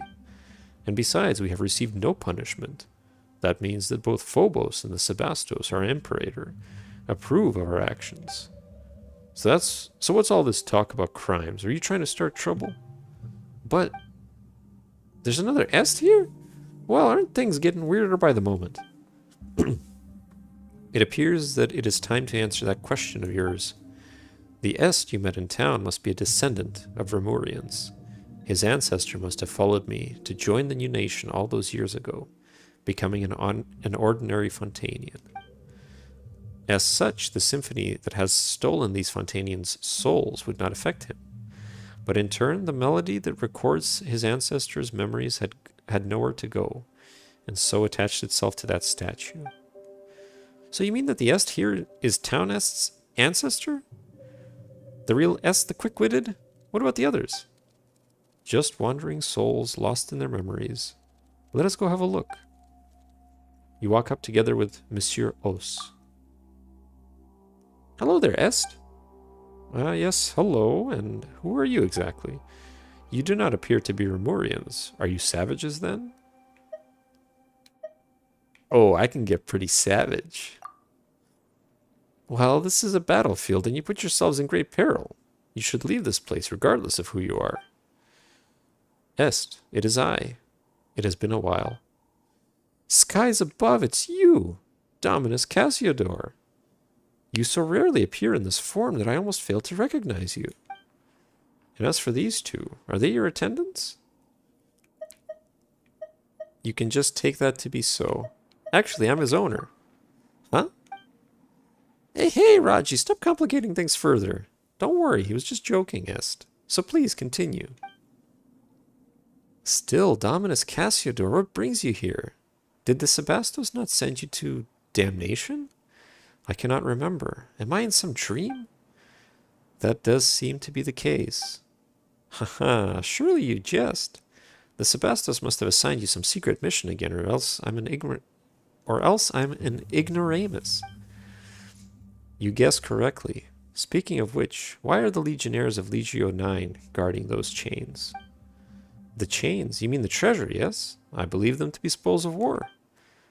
Though the Sebastos views war as naught but a sad necessity in fulfilling our grand aspirations, and has long outlawed such brutal behaviors. You know well as I that they have become commonplace nonetheless. We are on the path of darkness, though none perceive it. Dominus Cassiodor, what has happened? Phobos was meant to bring us happiness, but all I feel is a pain I cannot name. I too am searching for the answer to that question, but it appears that we will have to deal with the problem at hand first. Indeed. Still, those are our legionnaires, so let us solve things peacefully if we may. Ahem. Legionnaires of Legio 9. Huh? Who are you? Est's little helpers?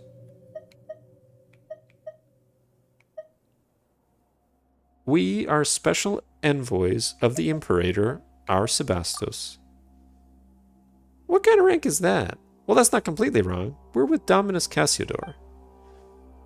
It seems you two have quite the penchant for acting. Dominus Cassiodor, you say? I heard that the Sebastos had him sent to Aramorica. Has he returned so soon? Well, the one next to us is, in fact...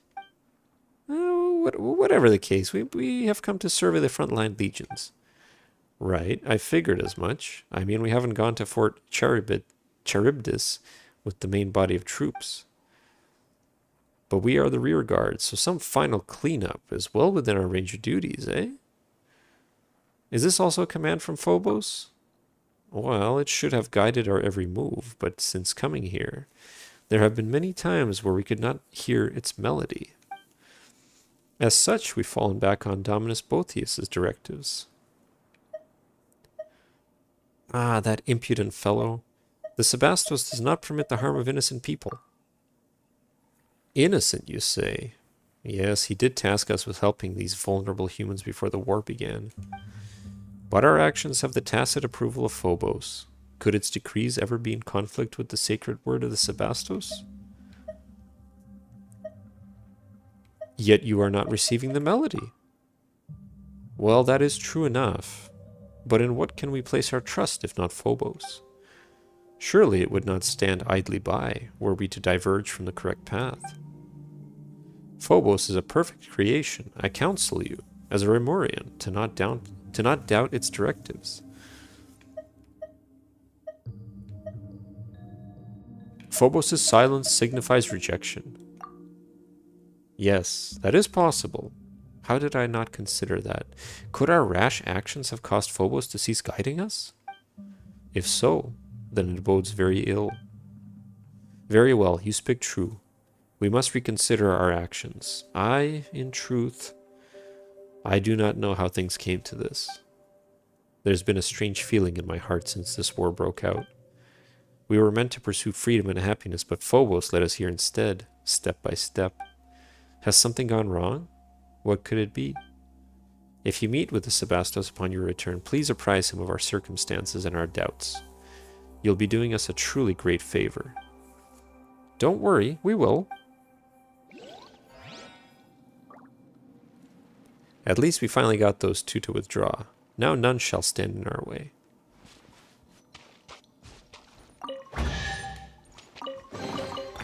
Thank Barbados. Wait a minute. It's one of the best things he says. The only thing that could make what Venti just said funnier is if he says Papa Toes instead. You coveted the glory of Lugdunensis, and yet razed the city to the ground, fashioning shackles for her. Faunus, just what manner of barbarian damsel shall be your spoils of war after you murdered her lover? What manner of youth oils your body with luxurious perfumes while filling your cup with fine Biturian wine? Since the inevitable death following your footsteps has finally caught you, plunging with you into eternal decay. If they did such things, it would be a good April Fool's joke. Well, they would have to do it for more than just Venti. I think every character would have to have some... Because, you know, not everybody has Venti. Not everybody plays as Venti, even if they have him. So it'd be very easy to miss. Wait, this keeps going.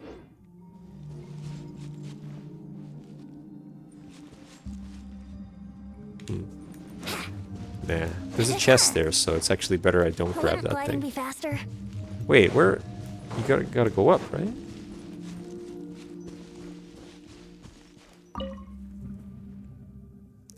God King above, thank you, Dominus Cassiodor. In any event, it seems that this issue has been resolved for now. Sweet.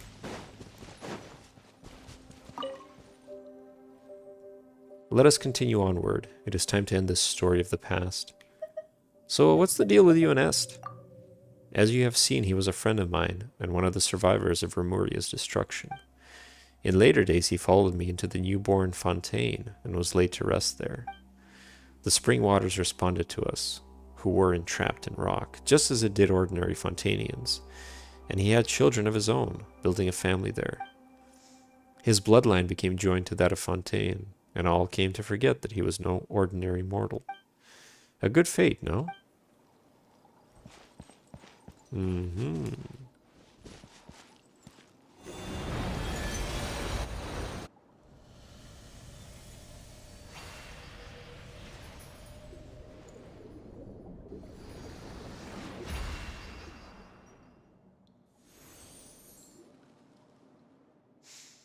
It seems that you've resolved our previous problem. I suppose that means you'll be rushing ahead towards your next goal then. Yes, I'll be counting on you to take care of this place, Est. Also, remember that it is better to trust the wisdom of your heart, rather than handing all judgment of right and wrong over to Phobos, or any Harmost. The Sebastos created Phobos to free us from our servitude to destiny, but the people's blind faith has led us into enslavement more frightful still. In the future, you may encounter a similar choice once more. I hope you will make the right decision when the time comes. Dominus Cassiodor, why are you suddenly speaking of such things? Still, I shall keep your words in my heart. I, Est, shall uphold my own sense of justice. That is good. Farewell, Est. I believe we shall meet again.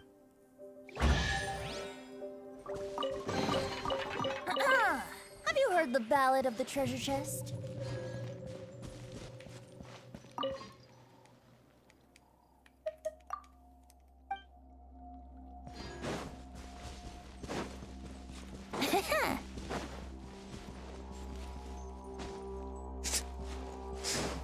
Climbing right up the crotch. Alright.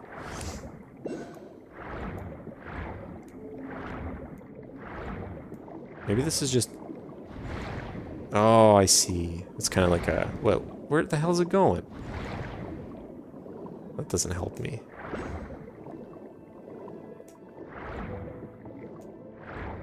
But it's like a one-way thing. I think the fish give you stamina, right? Yeah.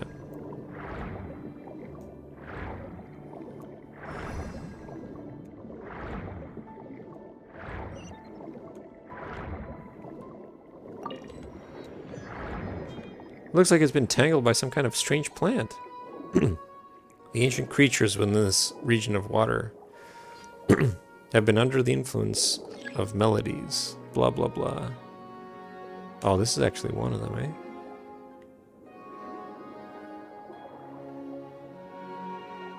So what if I just do this? Hold on a second. If we want to break the chains here, we'll need to get rid of those strange plants twined around them. Find a way to use the power of the symphony on them.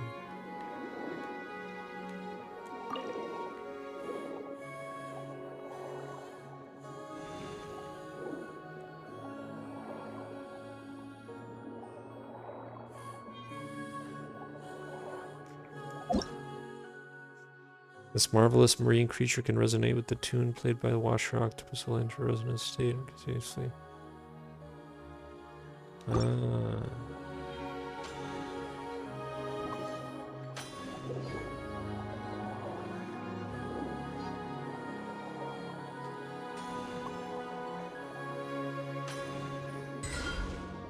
Oh, I see.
Oh, I missed one here.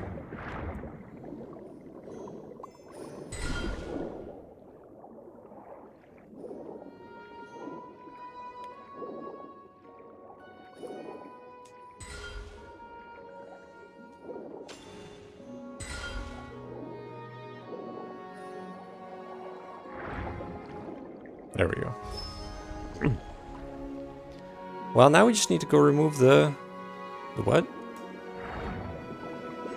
Oh, just this.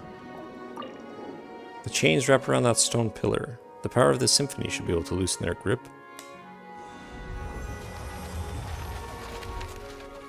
Oh, you gods, shut tight the brass gates of the heavenly city. The sword of Remus has... Ugh. God damn it. How can people read so fast? Imperator, Imperator, are you alright? Are you dreaming again?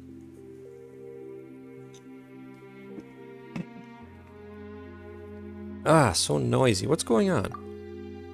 The people have gathered in your great hall. I believe they have questions for you, Imperator. Recently, the melody of Phobos has been interrupted many times, and so they have many concerns regarding this. I have no choice but to do this. I trust your wise judgment, naturally, and I have heard something of the recent happenings. Is something wrong with Phobos? Phobos has planned routes for everyone, such that humanity as a whole can attain happiness. There should be no issues, not when we have the aid of Sibylla's nearly limitless powers of calculation. But I heard cries of sorrow within the music. Did someone secretly alter the musical score of Phobos? No, none can do that except myself and the other Harmosts. Could it be that the prophet had hidden something from us? Impossible. Has she not already sacrificed her very life for the cause? The veracity of her prophecy has been validated by the Mistress of Waters. She would have harbored no such selfish designs. Or perhaps it is precisely because she had no desires of her own. Today, all people rely on Phobos to make judgments and decisions for them. If something were to go wrong with it, the citizens fear that all would descend into chaos. I need you to go to where those who cling to blind faith are. For this reason, I must grant you free will. Is that to say you wish to separate my melody from the grand symphony as a contingency against mishaps? No, no, it is still too early. I fear my soul is still unable to withstand such great fate. I believe in you. From now on, you shall no longer be part of we. I understand. I have resolved myself. If this is your wish, Imperator, I shall see it done. Uranopolis, the city of the future. Call yourself by this new name. After Blah has departed, you pass through golden corridors, and the sounds of people in debate grow closer. The area grows quiet, but only by a little, when you reach the central podium of the main hall. Oh, great Sebastos, please, give us your instructions.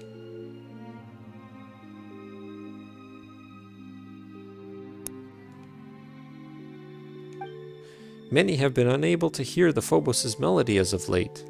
The people are frightened, Imperator, frightened and confused.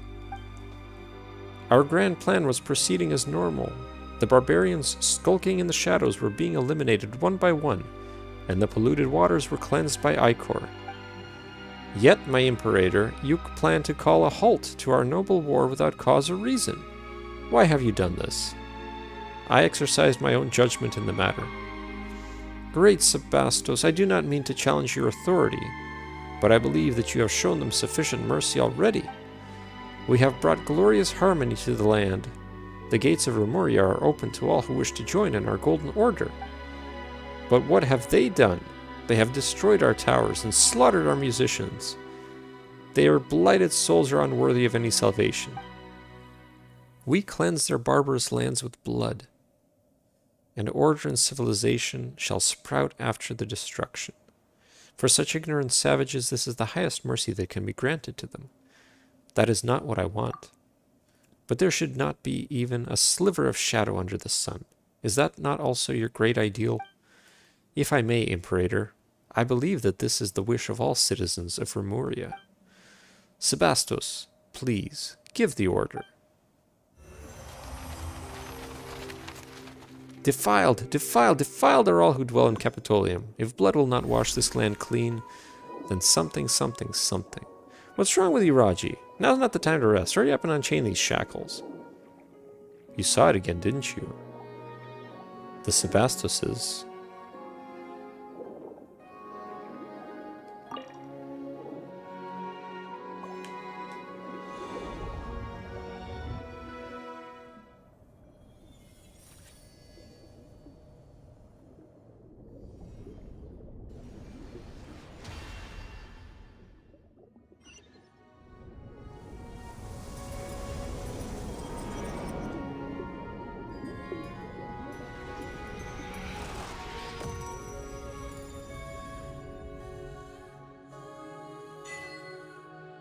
All the chains have been broken. Now then, time to check things out.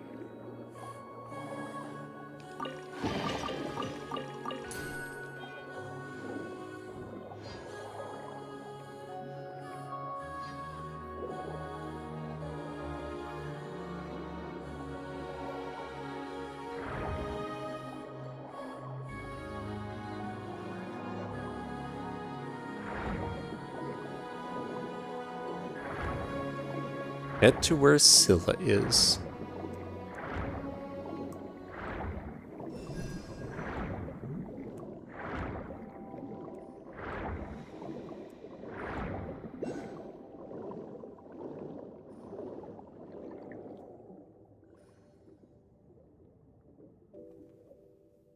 Ah, such warm ocean currents, free at last. Well now, little ones, hail you from the surface.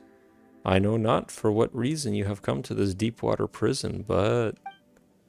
We aren't little anything. You're just way too big. Haha, very well. Either way, you have broken the shackles that have bound me for millennia. That places me in your debt.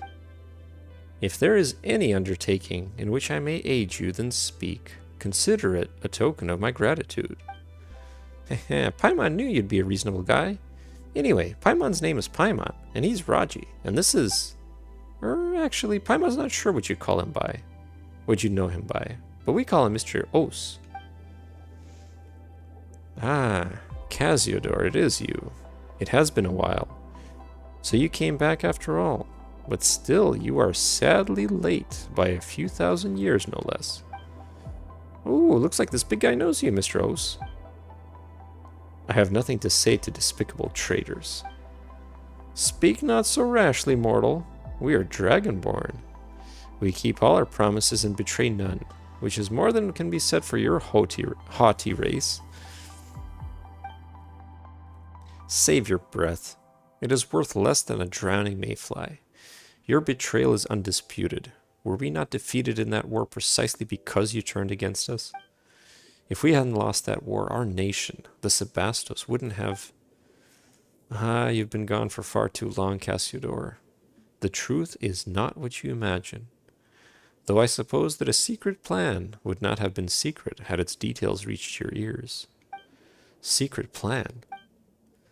My leading an army of bishops to assault the capital was, in fact, part of Remus's final secret plan.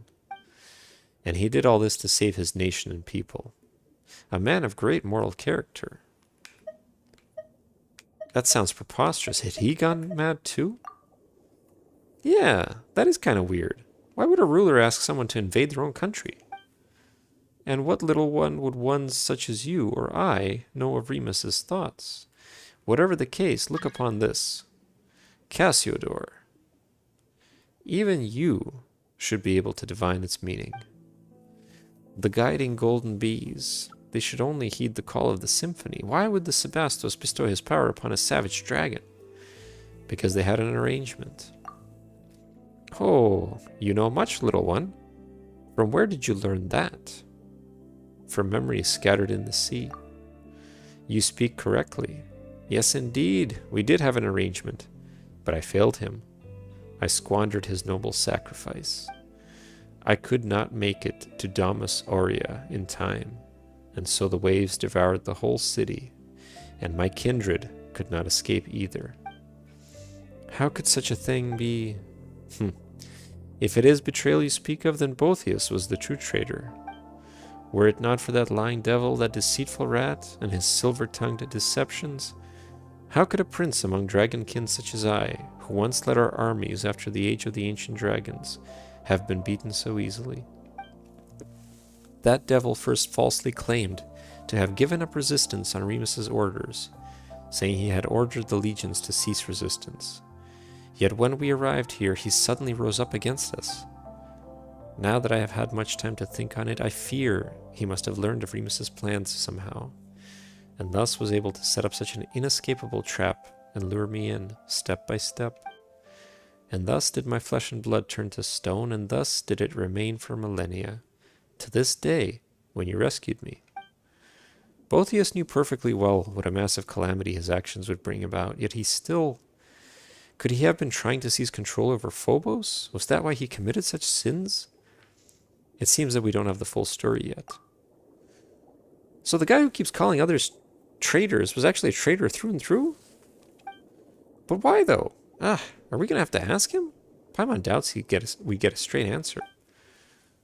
So that loathsome, recalcitrant demon worm has yet to dissipate, has he? Yeah, and he's stolen the souls of a whole bunch of Fontanians, too. Rescuing them is actually the main reason we're here. He said that he'd wait for us within Domus Aurea. Well, he just said he'd wait for Monsieur Os, so we're coming along uninvited. Not even leaving a door, though. How rude of him. The Initium Iani. Though feeble tricks and smoke screens have been set to dismay us, But at the end of the day, it's nothing more than a glorified stone door. I may have lost my physical body, but it is no great labor to take the little ones over to settle the matter. Watch closely, little ones.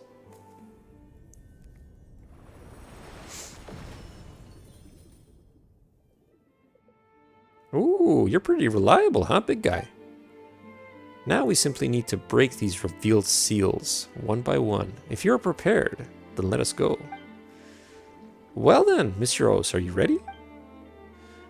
Now that it's come to this, we have little choice. Alright then, what about you, Raji? Ready? I guess? Yeah, we should. We should. Let's go.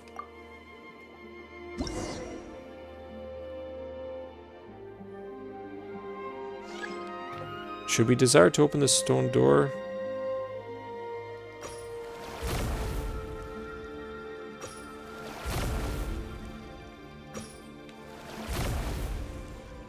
That was it?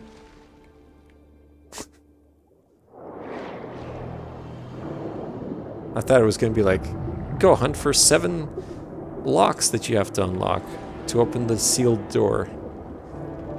There isn't much time. Keep up, little ones. Did you just run into me? Phew, that was close. How dangerous.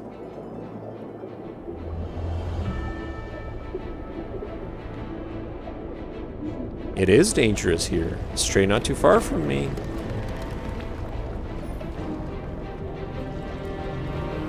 I can't even do anything. Oh, I see. Phew, that was close.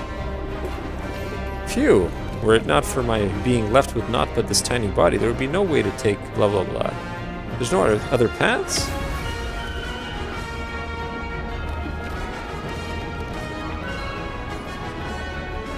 I'm not going to read it because I can't read it that fast.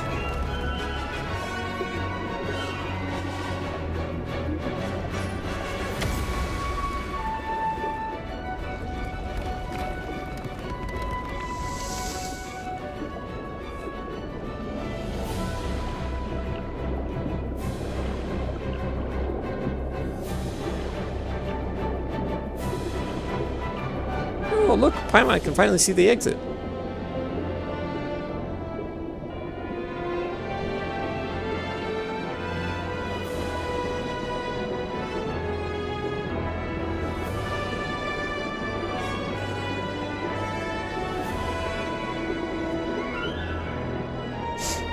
Fancy.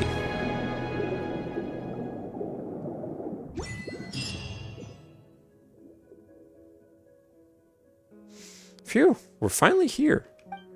And there's Domus Aurea. It looks more like a giant harp, though. Why did your Sebastos construct it like that? It certainly seems well preserved. Completely different from all the ruins above. Yeah, it feels like this is only just sunk. Of course, this palace was fashioned from a giant ship. It was designed to be a titanic instrument from which the symphony was to be played. See those pipes extending outward? Though the symphony now lies broken, this was once how it would be broadcast to the 4 corners of the world. The whole palace is an instrument? The entire thing? Ah, then wouldn't this entire water body start vibrating if it were to play? We might get blasted apart like tofu if we get too close. Meow meow? What is tofu? Wait, you've never had any Os? Oh, then it might be hard to explain. We could always take you to go have some next time. Wait, can cats even eat tofu? The Eternal City indeed. Remus's will protects this place still. Just as I expected. No wonder that brazen, shameless traitor has endured even till this day. Imagine that Boethius owes his survival of time's erosion to having laid low in the palace for all these millennia. And over those long years, he gradually mastered the power of Phobos. Well, now that we're here, we should meet up with that rude guy. He might just be shocked to see us for all you know. In that case, let us part ways for now. Huh? You're not coming along? You've been a great help already. Haha, and I was pleased to be of aid. But to tell the truth, I have no desire to see that one ever again. I wish to never again hear a word from that devil's mouth. His words are a sham, and shameful are his lies. See that you do not fall for them. Besides, I could not help you even if I came with you, for I am but a temporary occupant of this ichor-made body.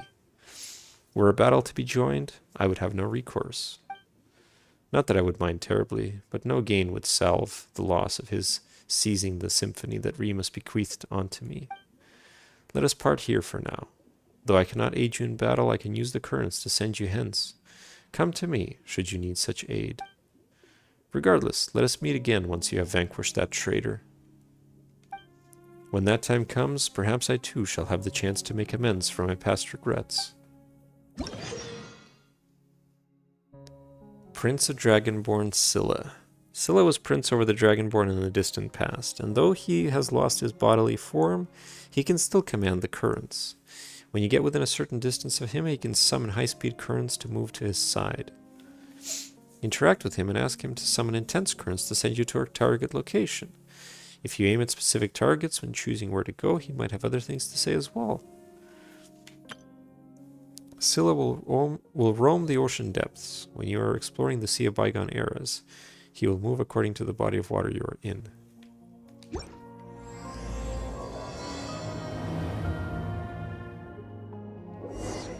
Alright, perfect. We'll continue this next time. So let's switch away since I'm tired of voice acting. And we shall continue Nahida's story quest.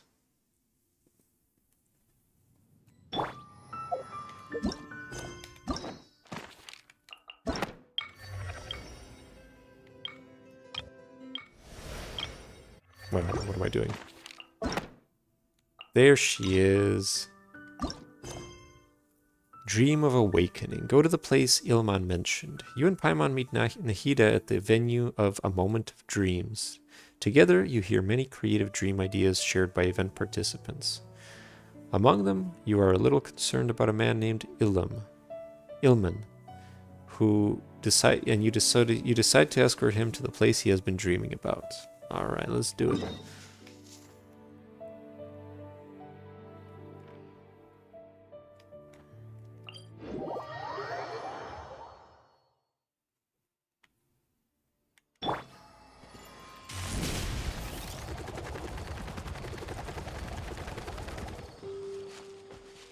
Hurry up, Brassa!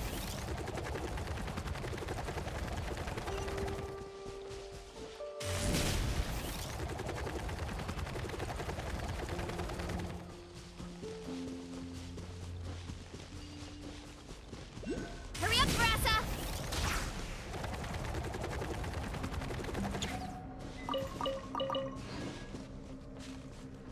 Get back on track.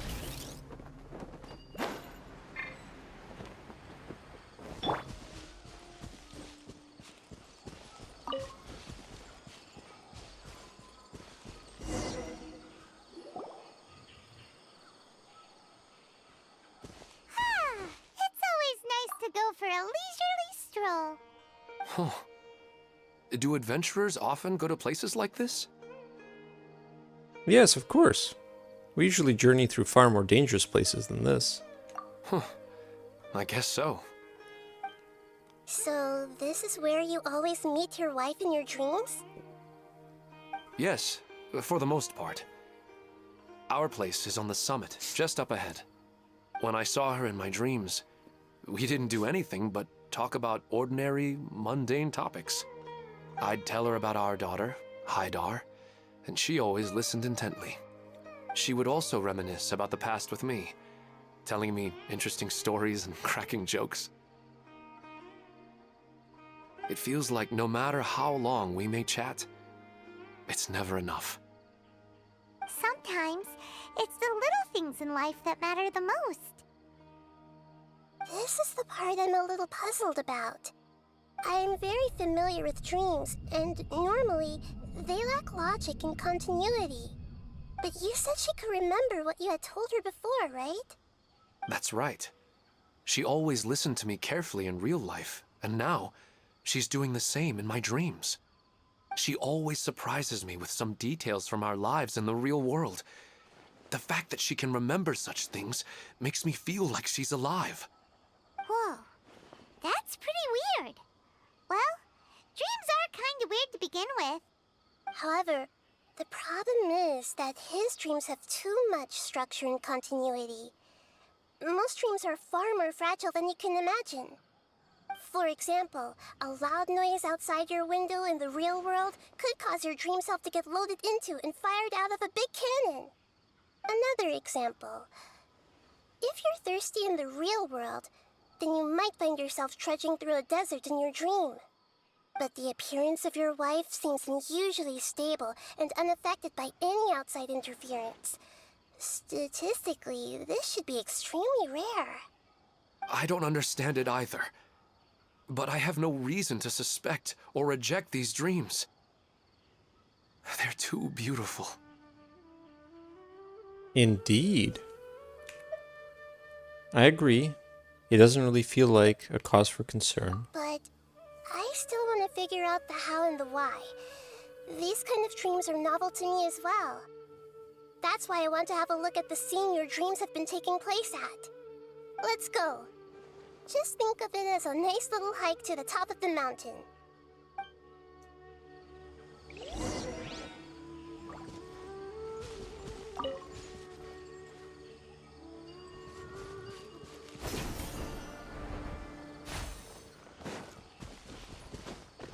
Huh? Time to roll!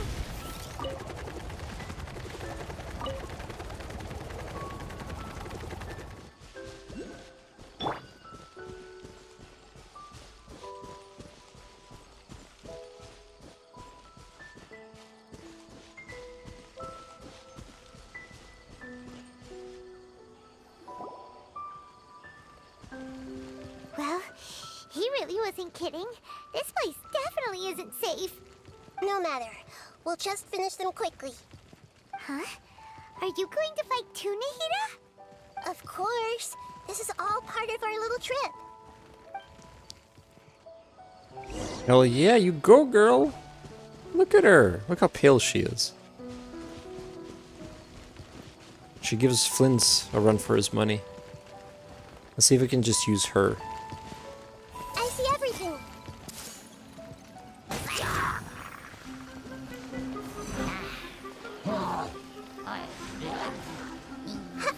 Uh-oh.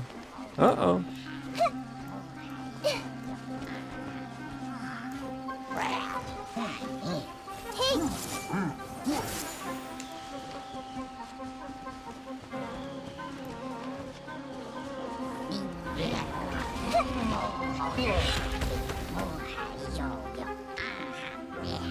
I see everything. Wow, we're not gonna do anything this way. Guess you can do some damage this way too, right? Although that is nice. The burning is helping.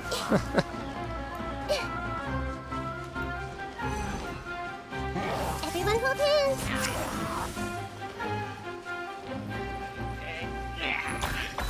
Yeah.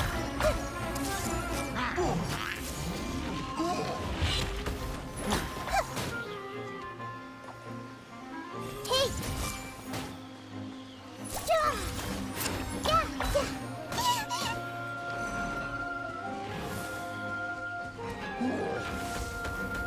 Everyone hold hands. Ha! Yeah.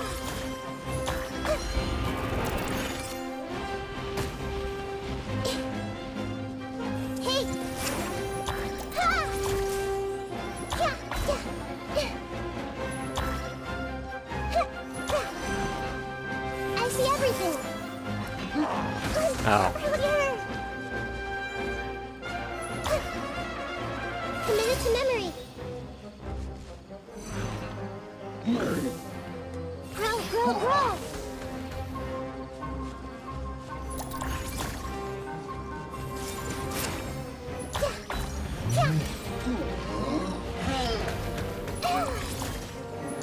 Oh, he does some pyro damage when he lands.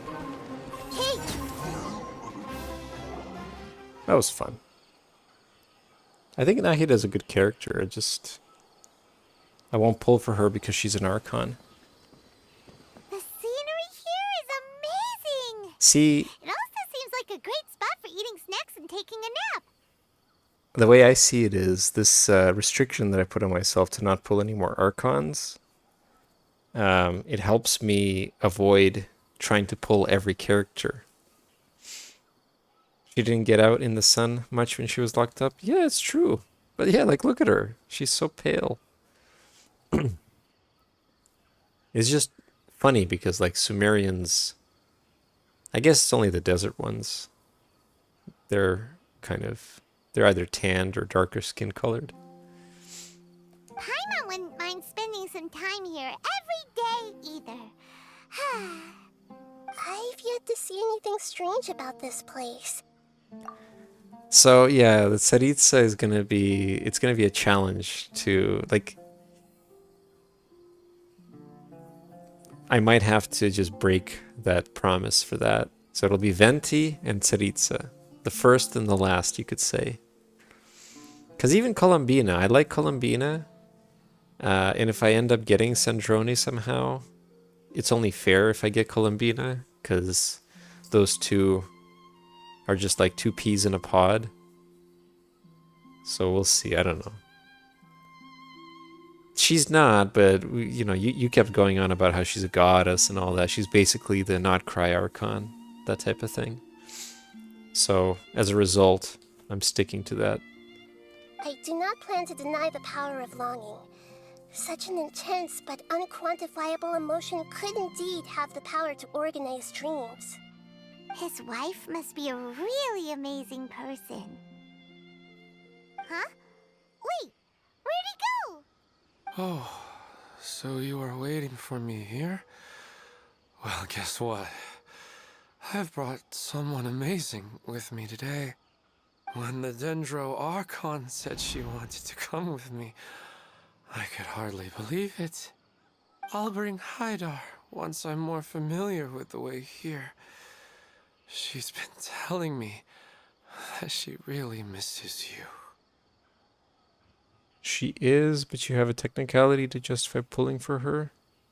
It's her or Sandrone? What do you mean?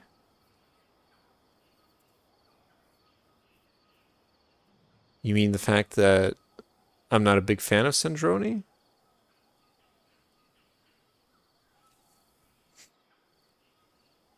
Huh? What's wrong with him? There's nobody there. Wait, Minar. Don't go that way. It's dangerous. Uh-oh, he's gonna fall! Catch him! You rushed to stop Ilman, who is walking towards the edge of a cliff. Luckily he didn't fall. But what was all that rambling about? He also looks like he's passed out. No, I know it's supposed to be Sandrone and Columbina. I mean, you say that like... You could always spend money and not have to worry about picking one or the other. But no, like... I'm not in favor of one or the other. Let's put it that way. So I'll probably just be pulling for Sandrone. See, the other thing is, I don't know if the Chronicled banner is happening with that one or only with the next one. Because if it's happening with the Sandrone and Columbina one, then I'm pulling for the Chronicled. He's in the dream now. What he said just now matches almost perfectly with the dreams he's described to us earlier.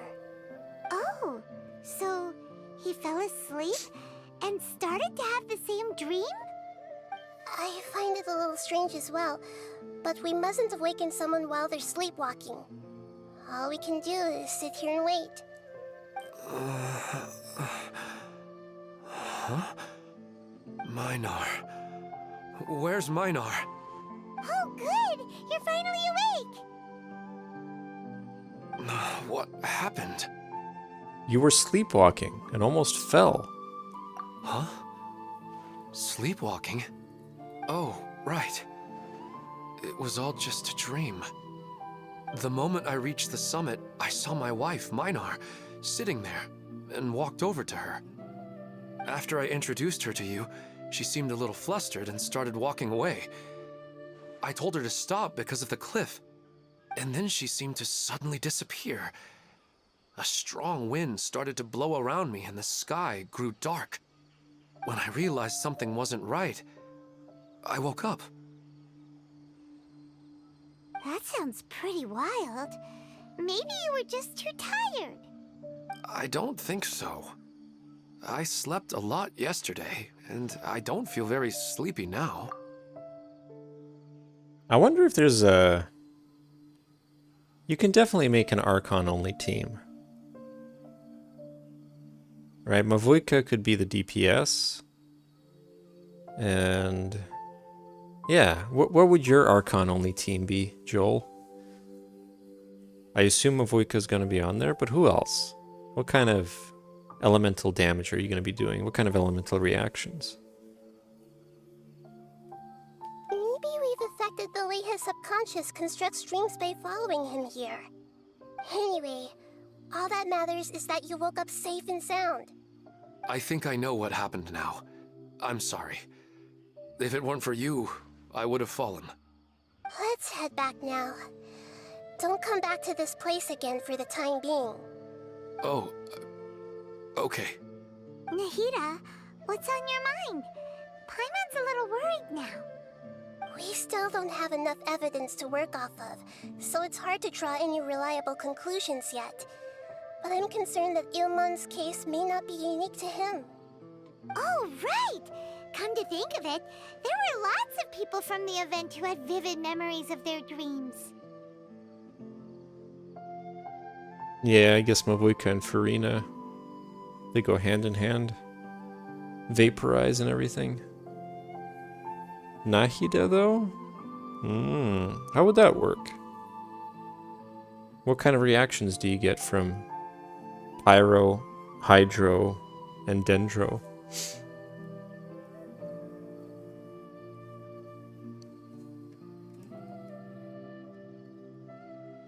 I would have thought you'd say, like, Raiden. Burgeon. Oh. See, I don't know any of the Dendro reactions. I just know burning. That's all.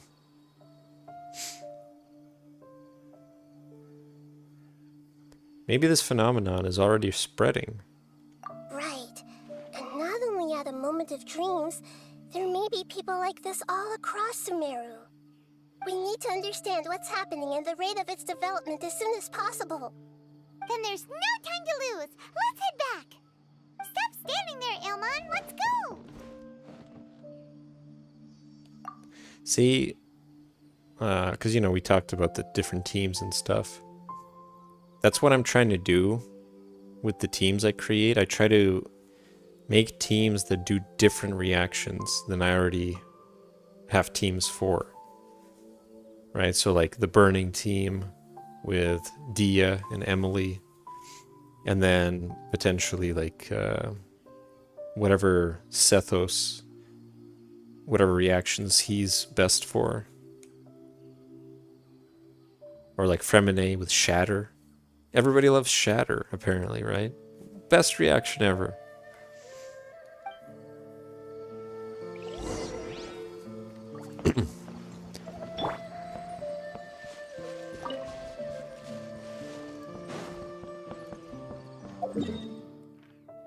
Alright, back to the town we go. City, I guess.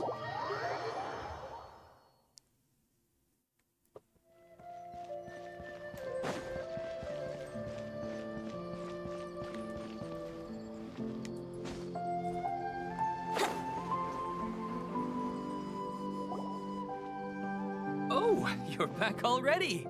How'd it go? We have an emergency on our hands.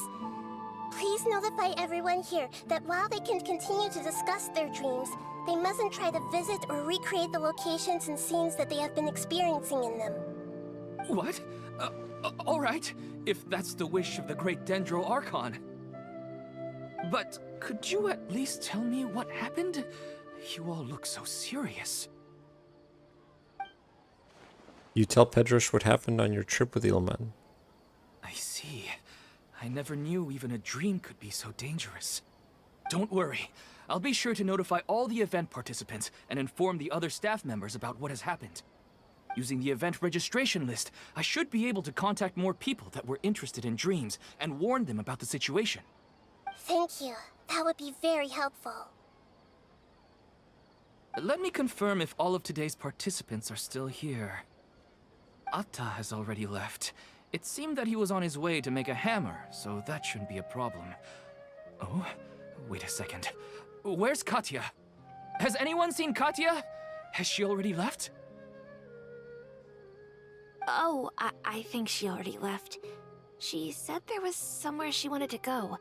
Oh no. Did she want to look for the place from her dreams too? Can you tell us where she went?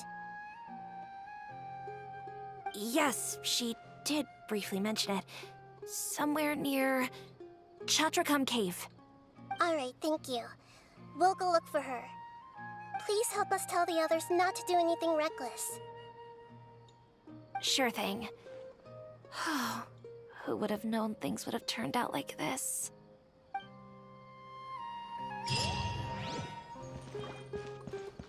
Oh, hold on. It's just sleepwalking. They're really overreacting. I'm getting really sleepy. What's all the sudden commotion about?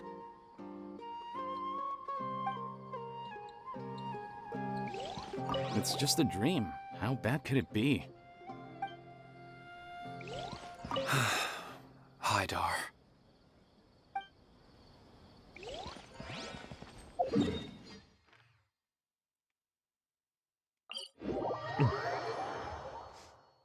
All right, let's see.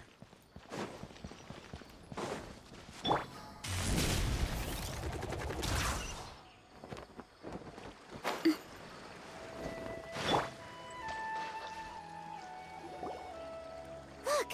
She's sitting over there! And surrounded by monsters! Come on, let's rescue her! She's not... But they're not doing anything. They're just standing there.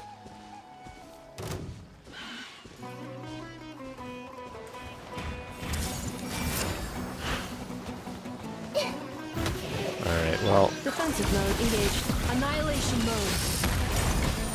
I want to actually be able to use her burst. I haven't done that yet. Think you can get away? Wouldn't gliding be faster? This is gonna kill them, unfortunately. She seems to be in the same condition as Ilman earlier. Yes, but luckily she hasn't been injured or jolted awake yet. Let's carefully move her somewhere safer. See you tomorrow, Professor Aisha. Huh? Why am I back here again? Nobody else is here. You were dreaming just now. Dreaming? But what about Professor Aisha? Well, her burst doesn't do any damage, but it's mostly just to see it. I just like looking at the character's bursts. Oh, I see. It was all just a dream. Well, that makes sense. After all, it hasn't changed a single bit. Wait, is her burst the one that raises everybody's elemental mastery by quite a bit? Because that's a good one. Huh? What's it? Nearly 20 Nice. years, and it still hasn't bloomed.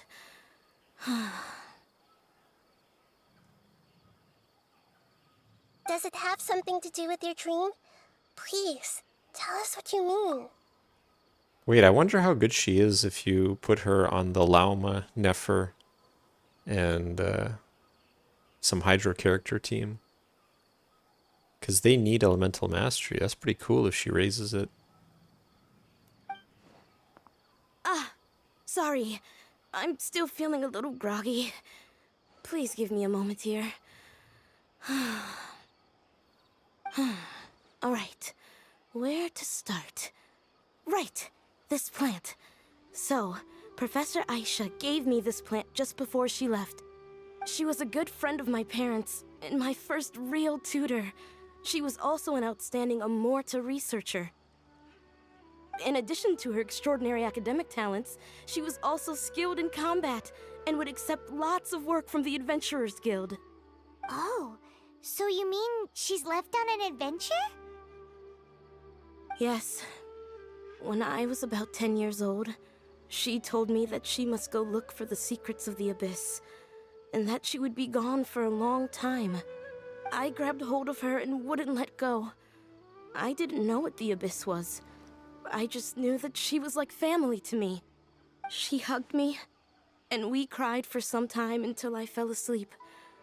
When I woke up, I was already back home. She still decided to leave, but had left behind a letter for me saying that I was the person she cared for most in this world. She claimed that investigating the Abyss could help more ordinary people protect the people and things they care about. She had obtained some important evidence during her past adventures. If she didn't set off right away, she might miss the perfect opportunity. Guess Ad Astra Abyssosque isn't just a slogan. She left a seed in the letter, telling me that if it sprouted and bloomed, then she'd come back no matter what sort of risky situation she was in. She said she looked forward to seeing me all grown up.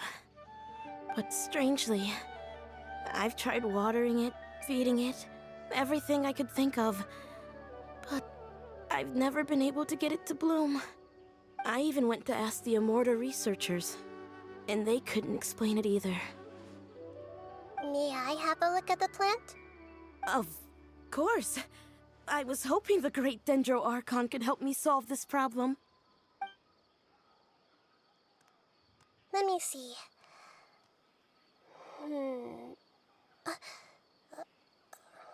Oh. Huh? We've never seen that look on Nahida's face before.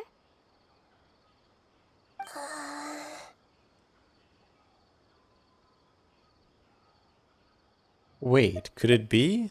An expression pleading for help? She looks a little unwell. Hold on, we'll be right back.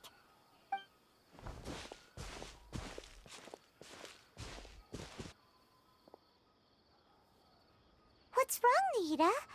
You can't tell what's wrong with the plant either? No, I immediately understood what's happening with that plant. I'm just not sure if I should say it. This plant is not known to the academic world. It's a new species that our teacher managed to cultivate by some special means. Judging by its features, I can tell from the moment it sprouted it'll never be able to bloom. It can't be. It means that this Professor Aisha she keeps mentioning might have foreseen the danger and was prepared to never return.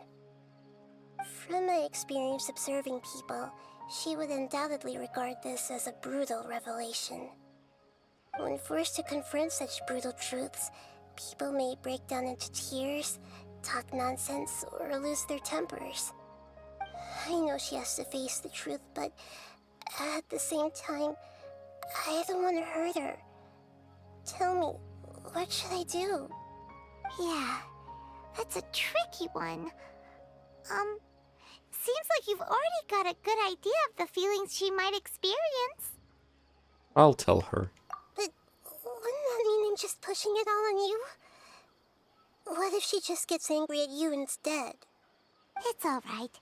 There are all kinds of people, and the examples you observed are just the most extreme cases. I've seen many situations like this before. There's always a way to work through it. Okay. Thank you. Let's go back and tell her.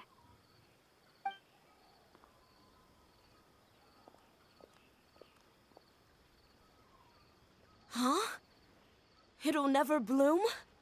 But how's that possible? If a plant is unable to bloom, doesn't that mean it can't reproduce either? All that's left for it to do is slowly wither away. It seems like that may be exactly what your teacher intended. She meant to convey a message through the plant's true nature. Are you saying she never intended to return? Seriously? So everything she said was a lie? But she meant well.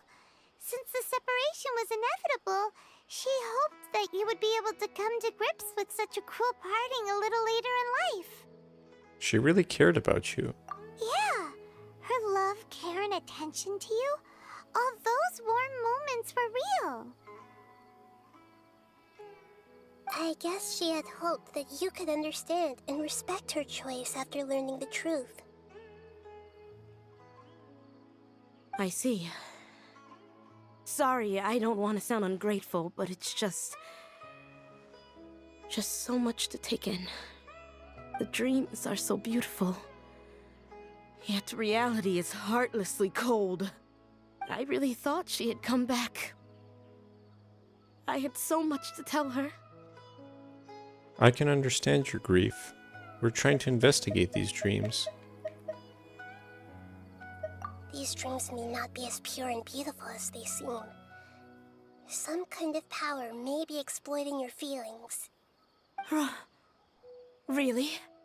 Yes. So with that in mind, until our investigation is completed, please return to the event and ignore any further temptations from your dreams. I see. Thank you for rescuing me, and sorry for the trouble. Luckily, the plant didn't get hurt either. Otherwise, I wouldn't have anything left to remember her by. Thanks, Traveler and Paimon. She seems to have finally accepted the truth, but I think she'll still need a long time to come to terms with her feelings. I saw her waver the moment you mentioned love. It was almost like a gentle rain, arriving just in time to put out a fire that was about to spread. It's because people have something called empathy. Empathy? I see. This is valuable knowledge indeed. By the way, you said there may be something that's trying to exploit their feelings. Any idea what that might be? Yes. What's common between Ilmon and Katia's cases is that they've both lost someone dear to them.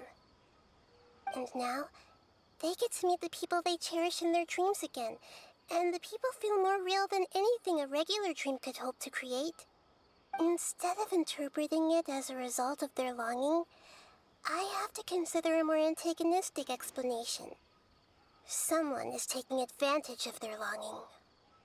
But what would be the motive? Yeah, they're just causing these people to dream.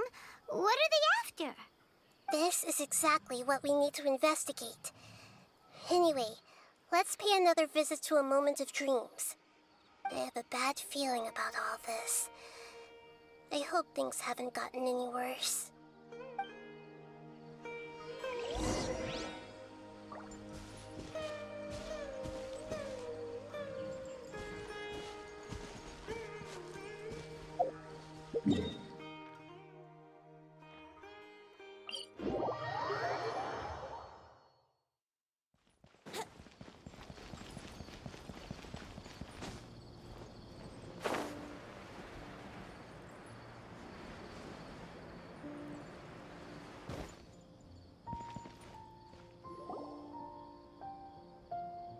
We're back. How's everything here? I am so sorry, Great Dendro Archon. We're still trying to figure out how to explain the whole thing to everyone. Because of your warning, we've brought dreamers here even if they were completely unaware of the danger. But some of them have already fallen asleep, and they haven't woken up for a long time. I fear there's nothing we can do about it. A moment of dreams is just a small interest group. We don't have enough staff members to handle this. Just as I expected. It seems my guess was correct. It's the Dendro Archon. She's back. What happened? Why have we been gathered here? Many of you here have been experiencing some beautiful dreams. But I'm sorry to tell you that based on our investigation, there's some kind of conspiracy behind them. Before we learn the truth, please don't try to recreate the scenes in your dreams. Whatever you see, don't be tempted by them. Huh? But... I don't think it's a big deal. Aren't we just dreaming? It's not like dreams will have an effect on others. We've already met 2 people who ran off to the countryside alone and got caught in dangerous situations by falling to the temptations in their dreams. That's right! These aren't just dreams! It's serious! Alright, I get it. so does that mean once we have some conclusive results from the investigation, we can continue to enjoy these dreams? Yeah, I still want to visit my sister in my dreams. No, not necessarily. It will depend on the results of our investigation. I'm sorry if what I'm about to say sounds a little offensive, Great Dendro Archon, but we had a discussion with the folks who just arrived here. In all of our dreams, we were able to reunite with people who were very close to us. They all seemed as if they were alive again, which makes us reluctant to wake up. Yes, that's also what we've observed in our investigation. So if the results of this investigation would mean an end to those dreams, that'd be quite cruel to us. All of us understand the danger, but perhaps you can't quite understand just how much those people mean to us. I don't think everyone will be on board with the plan to abandon these dreams for good. Before the conclusion of the investigation, they'll at least want to meet the people in their dreams one last time and say goodbye. We've never had such a difficult situation before. It appears that not many people are willing to cooperate. So they still want to return to their dreams despite knowing the danger? It's hard to clearly say who's right and who's wrong here. Everyone has their own perspectives. That's right. Compared with these sweet and beautiful dreams, our warnings of danger are dull and emotionless. It looks like the situation will inevitably spiral out of control. The more time we waste, the more people will ignore our warnings and return to their alluring dreams. So, what should we do? Seems we have to go into a dream and find out the truth for ourselves. Pedrush, is there anyone here who's experiencing a marvelous dream right now? Let me think. Yes, this way. Good. Please take us there. This lady refused to heed our warnings and fell asleep here a little earlier. Oh man, this is just gonna be Psychonauts soon, isn't it? Sorry, I might have spoken a little out of turn just now. I just think that the gods really don't understand us sometimes.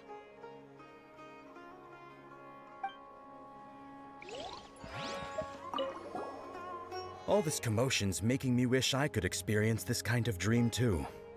No way! Not on Paimon's watch!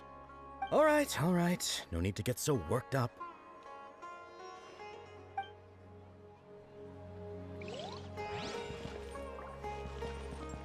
It's so weird, like, this is a stairway. Well, you know, quote-unquote stairway.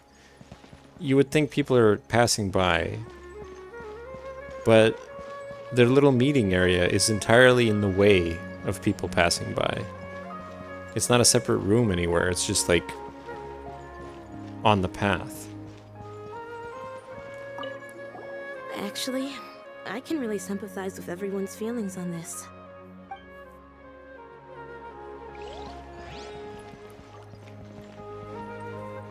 Alright. She's only asleep and hasn't started sleepwalking. It seems she hasn't sunk too deep into her dream yet. Do we also need to fall asleep if we want to go into her dream? Don't worry about that. I'm Lesser Lord Kusanali after all. Now, don't be nervous. Just close your eyes. Imagine yourselves as waves gradually rolling onto the beach. You slowly wash over the shore and sink into the sand.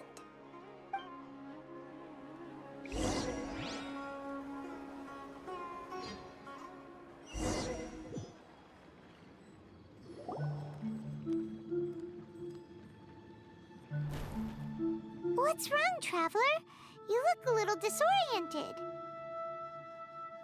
No, it's nothing. It seems this whole dream situation is getting to me too. Really? Paimon didn't notice anything. Anyway, seems like we've made it into the dream. I thought we would arrive at some familiar scene, but we seem to have landed in a completely unfamiliar place. Whoa! So many giant plants! Even in the sky! Amazing. Theoretically, we should have gone straight into Debbie's dream. Things do seem to have gone a bit sideways here. Anyway, let's see if we can find any leads.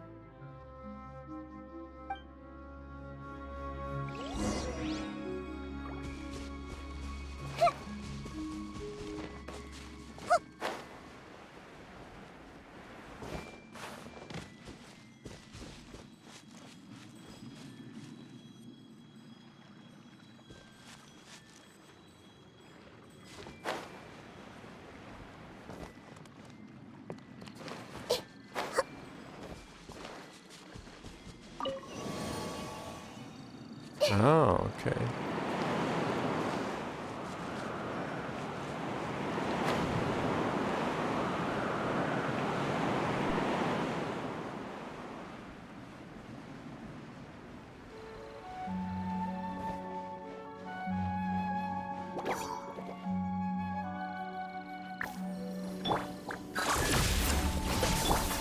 Here we go.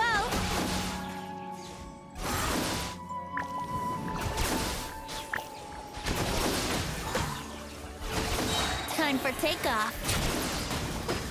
Yahoo! This might hurt a little.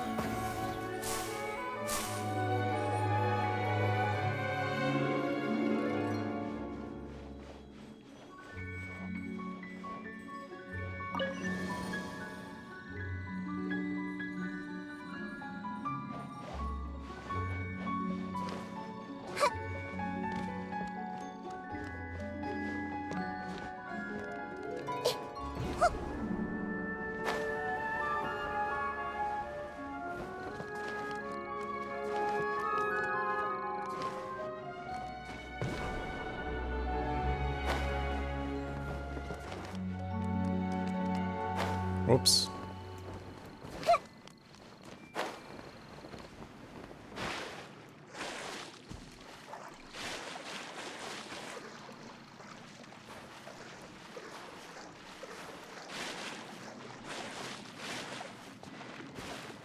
Huh? A door? Wonder where it could lead. Well, it's not like we have any other way to go now. Let's go in and have a look.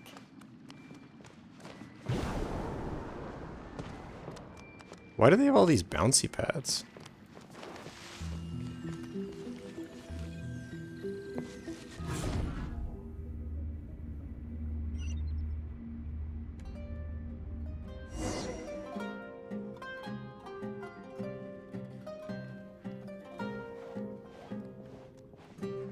Hey, this place looks familiar.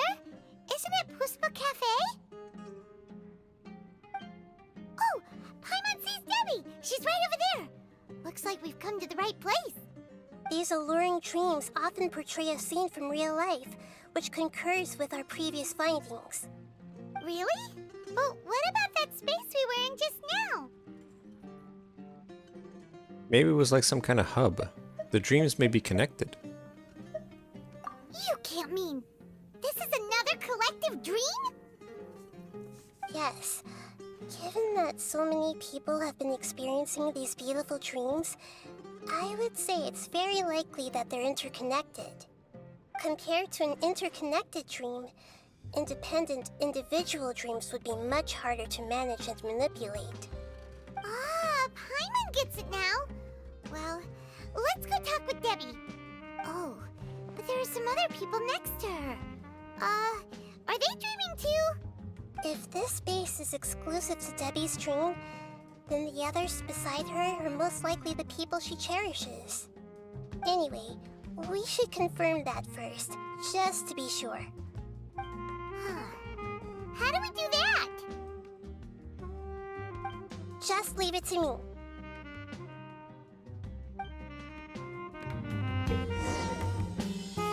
Tapping Nahida's elemental skill, all schemes to know, allows her to hear the inner thoughts of those hit by the skill.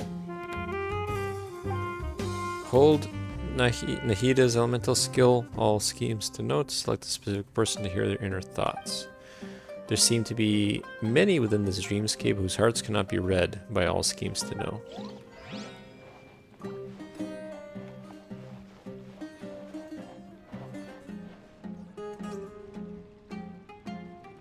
Oh, you can actually just use it as you're walking around in the overworld?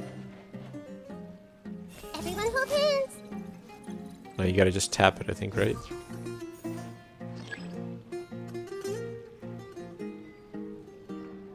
Grow, grow, grow. Oh wait, never mind, it is hold.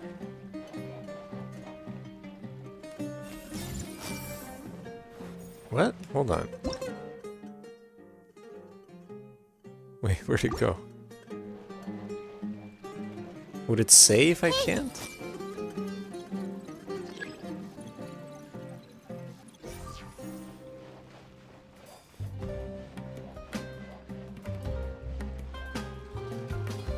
Everyone hold hands.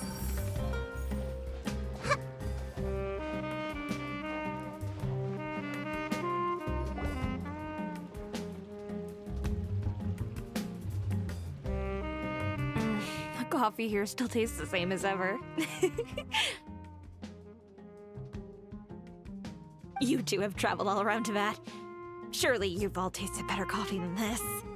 I suppose so, but no matter how good things may be elsewhere, nothing beats the taste of home.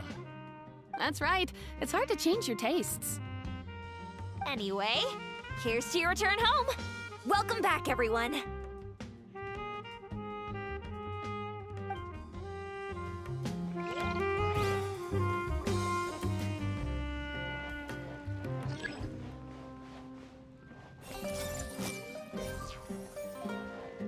Okay, well, let's actually try it on one of them. Wait, what if I just talk to them?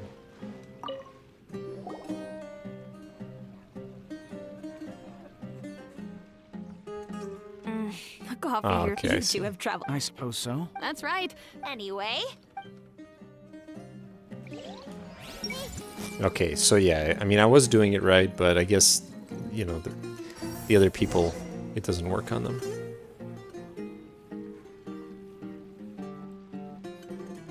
Huh. How could they be? Well, I guess it doesn't matter. Huh? She sounds a little hesitant. I've confirmed that this dream belongs only to Debbie, because I'm unable to hear the thoughts of the other two people with her. so this is the power of the Dendro Archon? Paimon had better watch her thoughts from now on. Don't worry.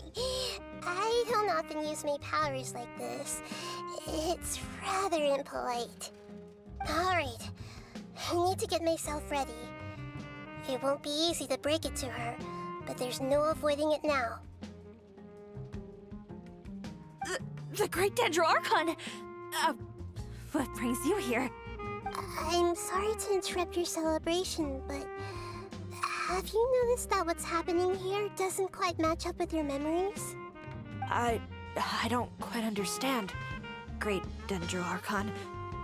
What do you mean? I get it! The Dendro Archon is trying to say that it's a once-in-a-lifetime opportunity that we're able to gather here. Hey, how about a cup of coffee for all of you? My treat. We just returned from a fruitful adventure. Memories. A once-in-a-lifetime opportunity? Think carefully. You of all people should know what really happened to them. Are you sure that meeting here and chatting the day away like this isn't just a product of your own wishful thinking? Yes. The reports from the Steambird were true. The ship they were on struck a reef and sank. And I never heard from Basima and Gaspar again. Hey, come on now! What are you talking about, Debbie? Yeah, trust your memories.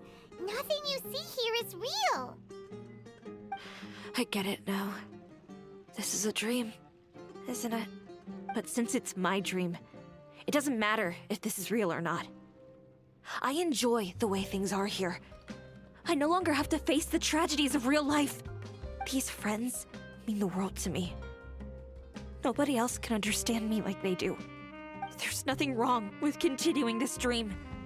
Is there?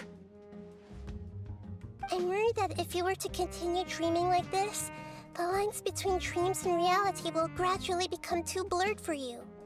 These dreams will always give you what you want, while reality remains full of pain and difficult situations.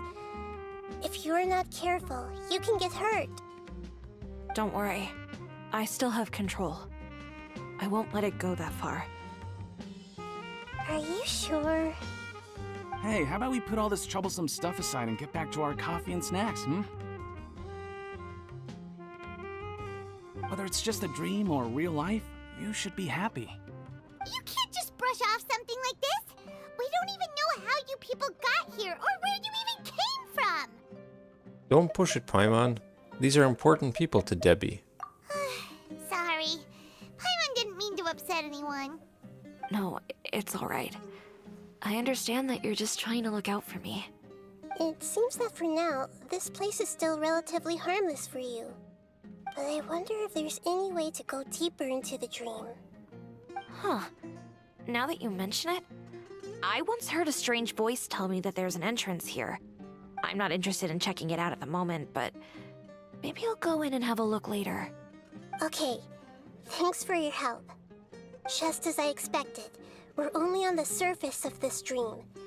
Let's go.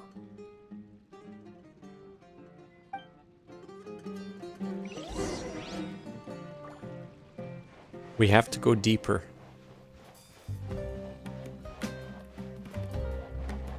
What if I just sit with this guy?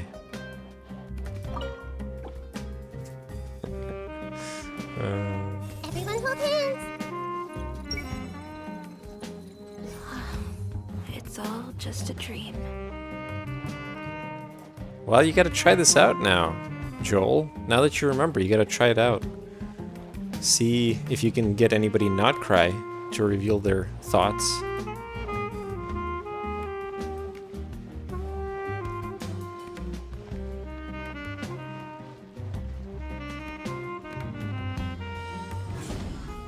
It is Inception, though, you're right.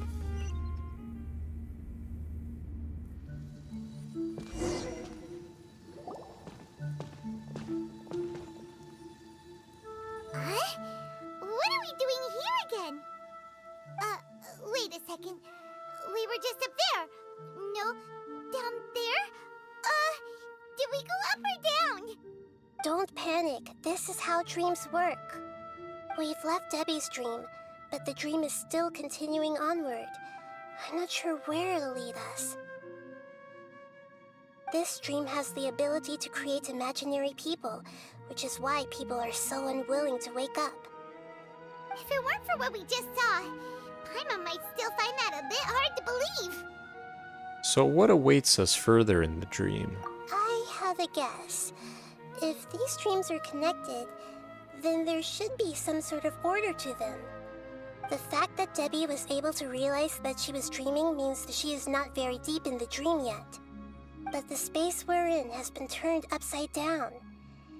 Do you remember the characteristics of dreams that I mentioned earlier? Oh, right! Dreams are chaotic. That's right. It's possible that we're heading deeper into this dream now, and the deeper we go, the closer we'll get to the essence of the dream. Right! So the answers might be waiting for us deeper in the dream! We should hurry. Yes, and we should get ready for whatever we may encounter.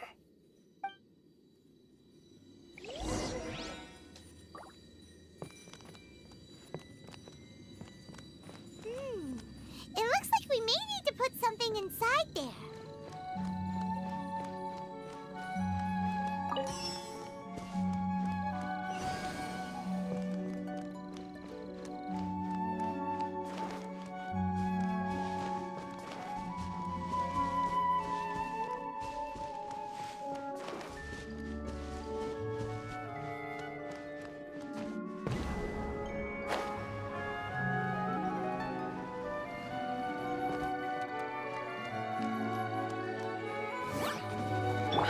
isolation chamber.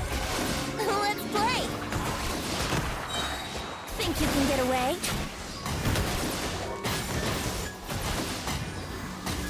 Let the show begin. Hey! Make yourself a move! Come on, look how beautiful that is. It's such a neat looking burst.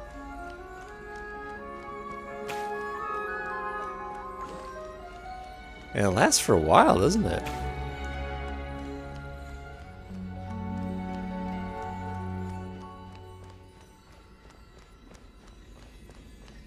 Oh wow, that's a long duration.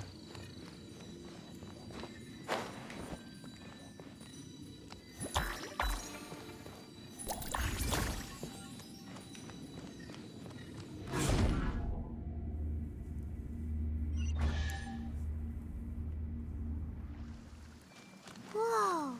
When it rains, it seems to disappear slowly. Yes, and it appears again as soon as the rain stops.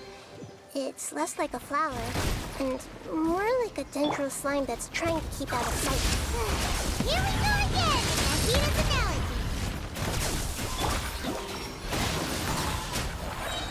Always Time for with these takeoff. dogs. Yahoo! I gotta say, the dogs are like my least favorite enemy. Not because they're like tough to fight or there's something challenging about them. They're just so boring.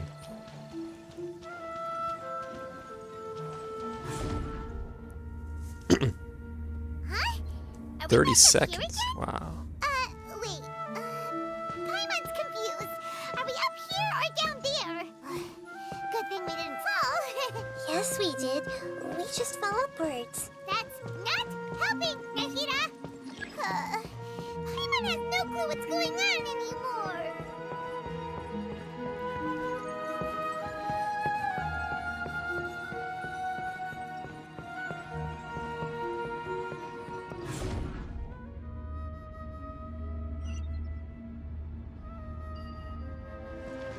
Wouldn't gliding be faster?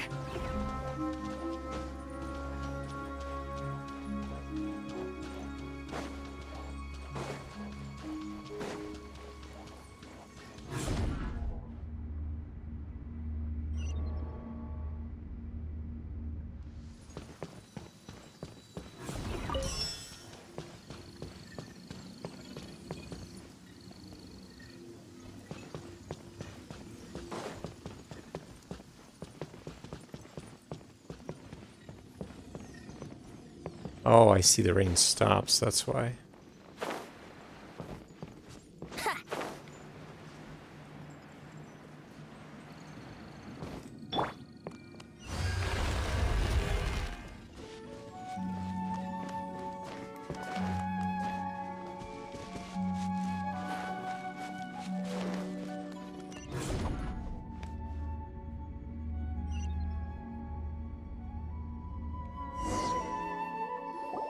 Wait, weren't we already here a little earlier?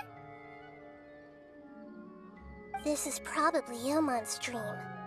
Huh? Why would he start dreaming again? Didn't we warn him? Yes, but it seems that the danger isn't enough to stop him from longing for his wife. Based on what we've learned so far, he must be sleeping more deeply for his dreams to appear here. But fortunately, he already knows us from before, so hopefully we'll be able to wake him up.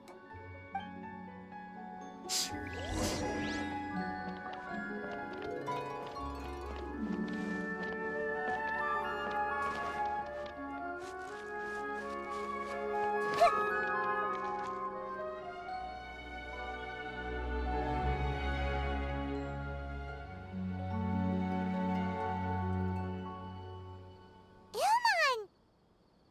Oh, it's you. Incredible. I didn't know you would appear in my dream, too. Did you say dream? Wait, so you know this is a dream?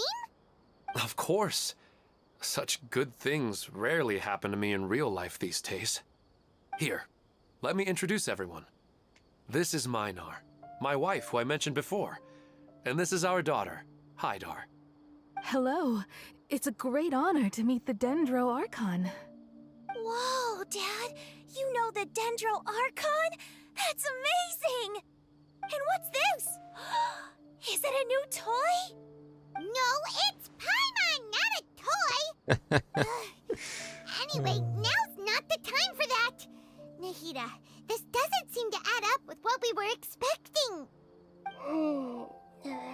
You're right. Let me think for a bit here. Ilman, did you secretly go back to that place again on your own? Oh, right! We didn't see him in a moment of dreams earlier. Paimon thought he'd gone home. Sorry. I just had to make sure that Haidar could get a chance to see her mother. I had gotten pretty familiar with the hike, so I brought Haidar with me. I'm just glad we didn't meet any monsters along the way. Yes, I'm glad too. I didn't expect her to grow up so fast. It must have been very hard for him. I regret not being able to fulfill my role as a wife and a mother. No, don't talk like that. Let's leave all that unhappy stuff behind for now. Even if we're in a dream, it's still a blessing that we've been able to reunite in this way. What should we do now? Should we tell him the truth? You can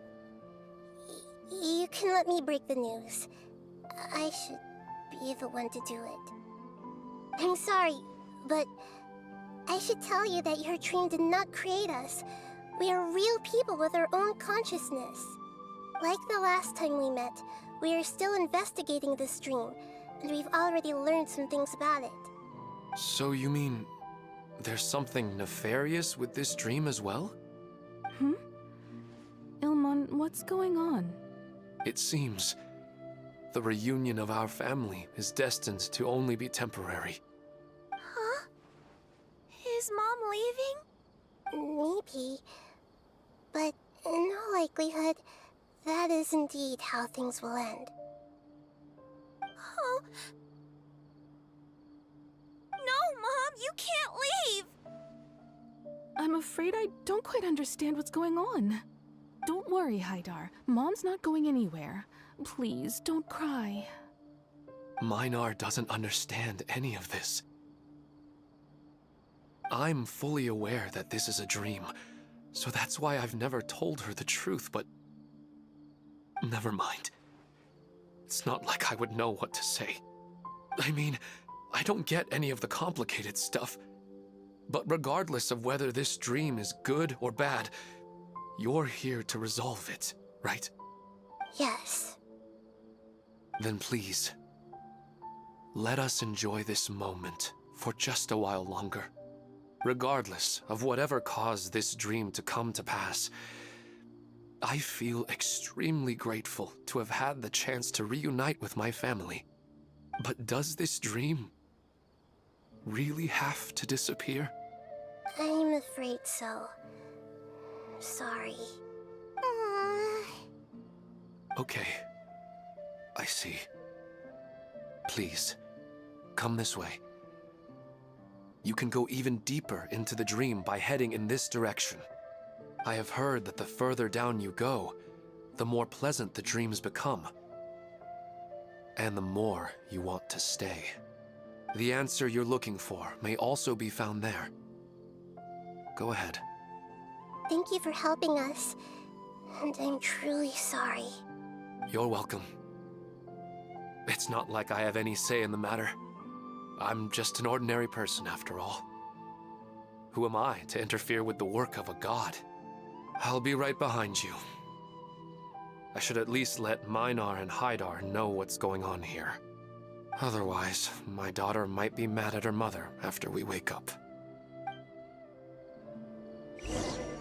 We're not doing something bad, are we, Nahida? That depends on how you define good and bad.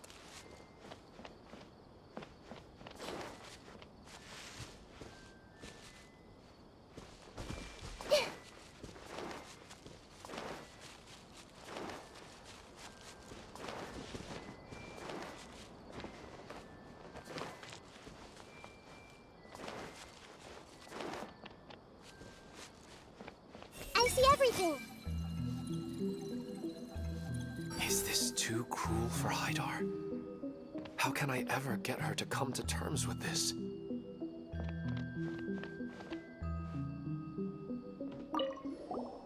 You go right on ahead. I'll catch up with you later. Cheer up, Dad. And Mommy, too. Thank you, Haidar. My baby.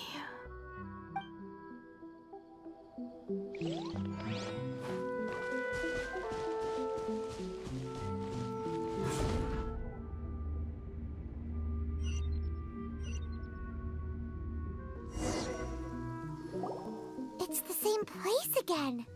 This place is almost like a flight of stairs that connects all the dreams together. But they appear to be getting more and more aggressive. Regular stairs wouldn't try to attack us. Let's recap what we've learned so far. Right. Something seems to be off about our theory. Ilmon is clearly aware that he's dreaming, and he's enjoying it. Rather than dreaming on a deeper level, he almost seemed more awake. I believe we're on the right track, but we just need another explanation. It's not that the dreams are getting deeper, it's the owner's attachment to the dreams that's getting stronger. But you would never mistake dreams for real life, right? Of course not. Although sometimes I almost wish I could. Sometimes Paimon almost wishes her dreams could be real. But it's just a quick thought. It's not long before Paimon's thinking about other things, like sticky honey roast. Listen, we're real beings living in the real world, and that's where our focus should be. This also explains the insubstantiality of our dreams. No matter what they may become, we don't really care.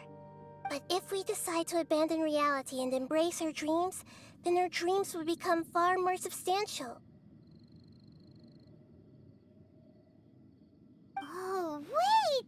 Paimon's starting to get it now? Your mind will begin to build the dream far more attentively, which in turn will make it feel more real. Do you remember how the Akasha can turn dreams into jnana energy? Constructing a realistic dream consumes a similar energy. Which means there's another dream out there that's responsible for this. Does that mean there's a host of these dreams here like Milu during the Sub-Zero's festival? If we wake that person up, this collective dream will end, right? Mm-hmm, most likely. But the collective dream in Sumeru City was created by the Akasha, and now the Akasha has been turned off. This has nothing to do with the Aranara, and humans are not capable of creating a collective dream, which means... The host has something to do with the Akasha. Huh? So, did someone manage to restart the Akasha? That's impossible. But they are probably a scholar of the academia who had a close connection with the Akasha. Even so, how did they manage to do it? And how did they choose the host? Let's keep moving. Yeah, we haven't gotten to the end yet.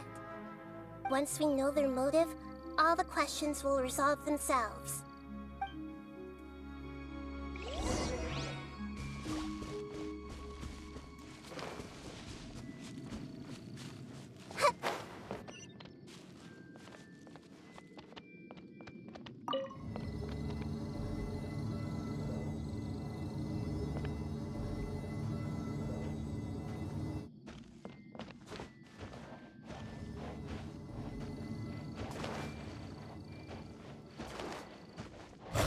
Cleanup sequence initiated. Brace yourself.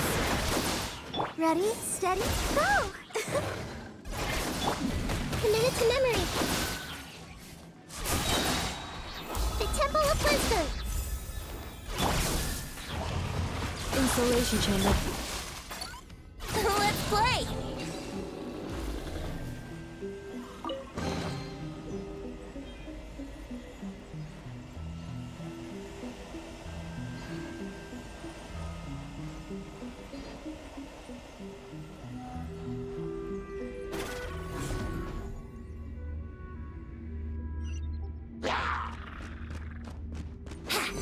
Cleanup sequence initiated. Here we go! Think you can get away? Yahoo!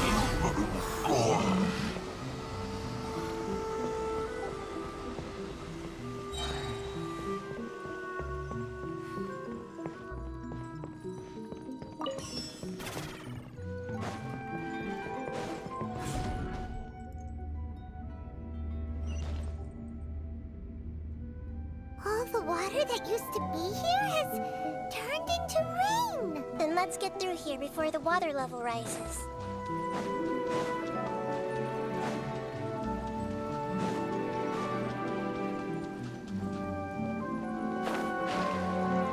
Oh, too late.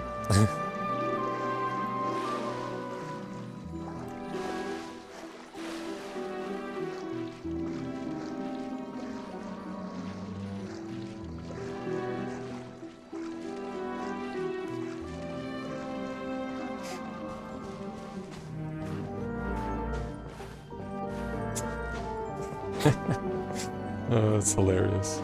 I guess I should be using this. Oh, come on.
We finally made it! The destination is right ahead!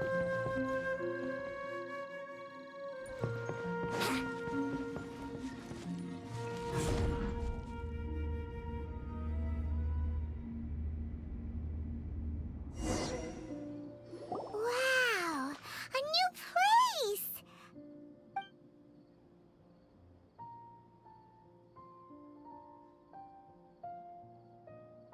Well, it's just new to Paimon in this dream. This should be the final destination. Huh? Really? It's more ordinary than I imagined. Yeah, these are just ordinary city streets. I have powers related to dreams, so it's usually easy for me to tell who's dreaming and who's created by dreams. I guess only those who have thoroughly accepted this dream will be able to come here. There are so many people here. How can we find the host? Don't worry, I have a way.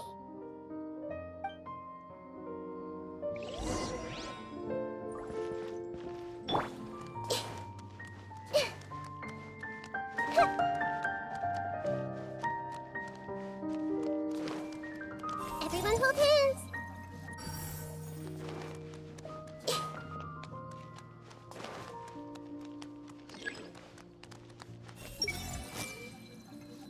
Lisa's always so calm. I wish I were the same. He's just in an ordinary dream, so it shouldn't be him. It's a bit noisy today, isn't it? Huh? You think so? I don't feel anything out of the ordinary. Oh, maybe you're right. It's always been quite peaceful here.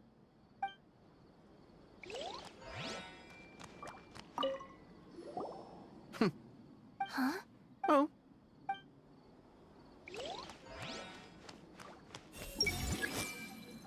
Shadia has such good taste. I can never go wrong with her opinion. No, it doesn't seem to be her. What should I buy?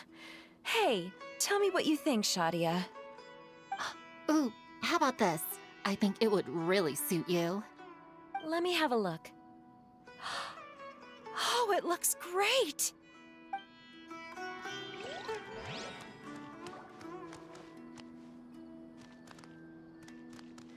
I see everything.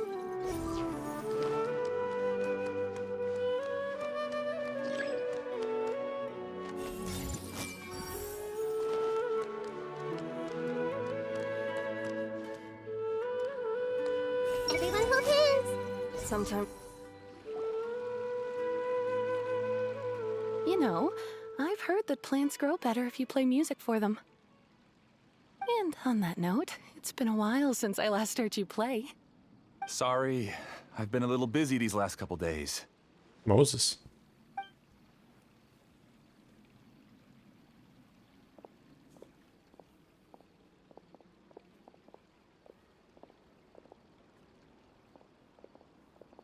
Oh, the Dendro Archon. What a pleasant surprise. Oh, welcome, Great Dendro Archon. And your companions, too. Welcome. I'm Amira. I run the flower shop here. And this is my husband, Moses. It's Moses, how come may on. we help you? You already know all about me. There's no need for all the pleasantries. Perhaps I should call you the dream's owner? As expected of the Dendro Archon. I'm sorry, Amira. It seems my research has attracted the Dendro Archon's attention. Why don't you go back to the flower shop? I'll come help you a little later. Okay, of course, dear. I'll see you later.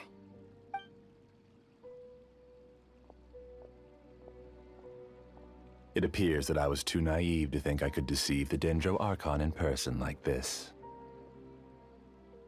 To avoid looking like too much of a fool, allow me to ask the first question. How well would you say you understand this dream? This dream was built by the Akasha, and it has the power to create imaginary people who no longer exist in the real world. As for you, you found a unique way to become the owner of this dream, going so far as to have even given up the ability to wake up again. Given up the ability to wake up? Impressive! You truly are the embodiment of wisdom.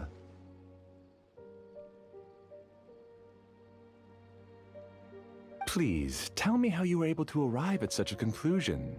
In return, I'll answer the question you're most curious about. It's simple. Apart from you, this space only consists of real people who are dreaming and imaginary people who are created here. Although you are here and appear no different from the others, I can't sense your dream. How can I wake up a person who's already awake? Fascinating. Since you're the fully awake owner of this dream, it can never collapse from you waking up. Theoretically, this should also give you absolute control over this place. I have to admit, it really doesn't get much better than that. But even knowing all of that, one question remains. How did you do it? Isn't the answer right in front of you, great Dendro Archon? It's because I've dedicated my entire reality to this dream. I uploaded my entire consciousness into the Akasha when it was still running. Your entire consciousness? That's insane. Actually, this all started because of an accident. My original goal was not about the Akasha or a collective dream. No. You were motivated above all to create a hyper-realistic person. The desire to reconnect with a real loved one is the one shared sentiment between all our dreamers. That's right. However, human models are too complicated. Only the Akasha has a jnana energy supply powerful enough for me to generate and sustain my models. The Akasha is truly magnificent. If I siphoned a minuscule amount of its energy, nobody would even notice. And even this minuscule amount of energy was already more than enough for my purposes. Even using just crude methods, I was still able to train a fairly realistic person. I named my first work Amira. Huh? You mean the girl we just saw? She and I entered the academia on the same day. Starting with admission procedures, we bumped into each other 6 times on just that first day. And because of that one day, we eventually went on to fall in love. We studied, conducted research, and made breakthroughs together. Our rhythm was always in step. I felt like we were 2 separate bodies that shared the same heart. However, Elazar later took her from me. So you're gathering others like you. Yes, I need more training samples to perfect Amira's personality. I found their details in the Akasha's database. Using the pretext of testing for mental health disorders, I implanted signaling devices in their bodies. This way I could connect them to a network, and Amira could feel their yearning. Little by little, they helped her to grow and develop a warm, human personality. To improve my efficiency and allow myself to focus on nothing but my research, I uploaded my consciousness as well, and became a part of the network. So, technically speaking, it's not that you won't wake up, it's that you can't wake up. Yes, because the Akasha was suddenly turned off, I lost all of my jnana energy. I became imprisoned in the very network I had constructed. At first, I panicked. But, after coming to grips with the situation, I realized that I could restart this world as long as I could find a replacement source of jnana energy. That means everyone in the network is providing you with jnana energy! That's all there really is to it. I don't think I'm doing anything wrong. I'm just saving them as well as myself. I provide a beautiful dream, and in return, I harvest their jnana energy as fuel for the dream. They can wake up anytime they wish. People need to sleep anyway, so why not have some beautiful dreams while they rest? I agree. This is the home we spent a great deal of effort on to build for ourselves. Yeah, she's right. We're staying here of our own free will. I don't understand this at all, but I just want to spend some more time with my family. I don't want them to be sad. Thank you, dear. Great Dendro Archon, I hope you can understand. You don't need to gather around here. It's all right. The Great Dendro Archon is nothing if not kind and considerate towards her people. She won't interfere with what we're doing here. Uh-oh, now he's playing dirty! He used the imaginary people he created to influence the real people. He turned the real dreamers against us. It seems like I won't need you to answer my last question. You're willing to tell me all your secrets because you have nothing to fear.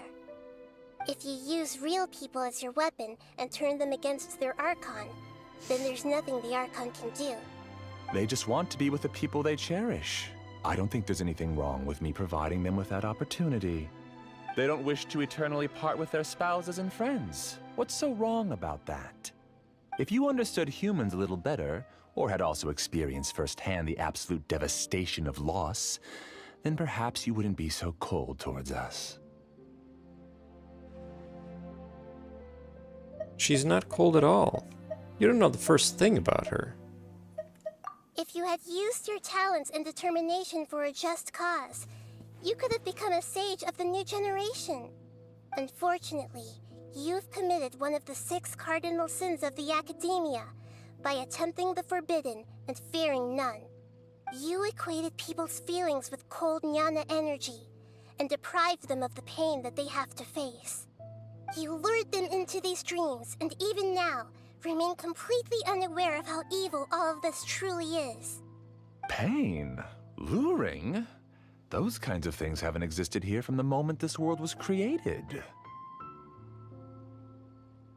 She's right here. This is Ilmon's child, Haidar. Huh? My daughter? What's wrong with her? This dream relies on a set network, which means that only those with devices planted in their bodies can enter this world. Carefully think back and retrace your steps. I secretly went back to the mountainside with Haidar. Minar was already there waiting for me, and Haidar was able to see her mother. You mean... she isn't actually the real Haidar?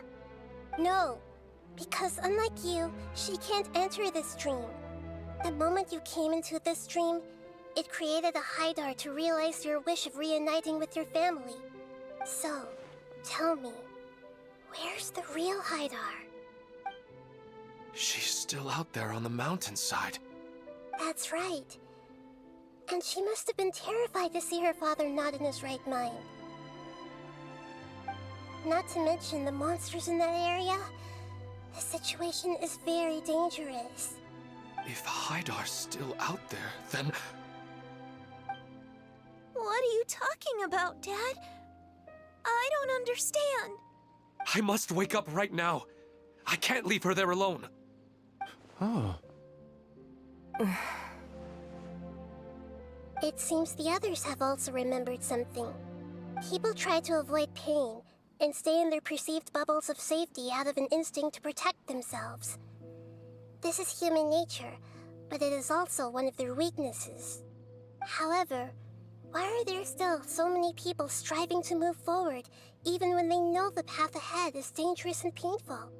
It's because people don't only live for themselves. They have families, loved ones, friends, and communities. They have dreams that they are still trying to achieve. But in this dream, you showed them only the most comfortable and soothing things. This entire world has been built on the foundation of buried and unseen pain. It's all just a well-devised scam. It seems like I've stayed in the dream for too long. I still have so many things I haven't done. Huh. I thought gods didn't understand humans. That would have explained why they created such a flawed world where countless tragedies took place. I didn't expect you to arrive at the answer through sheer power of observation. But unfortunately, it means nothing now. If you wanted to spend a little time in the waking world, go right ahead. In any case, I wanted to spend some time alone with Amira. As long as this dream continues to exist, you'll come back. Humans aren't as strong as you think. And even if you're a god, they won't always listen to you. It's time to purge all the extraneous data and noise.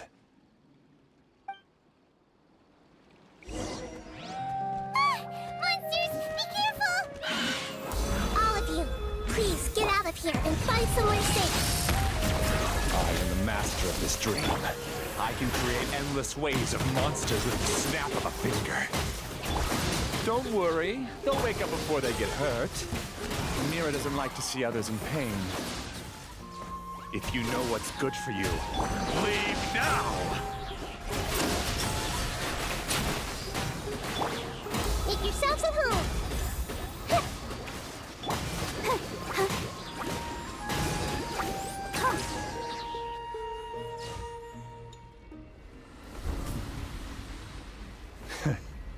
You haven't won just yet.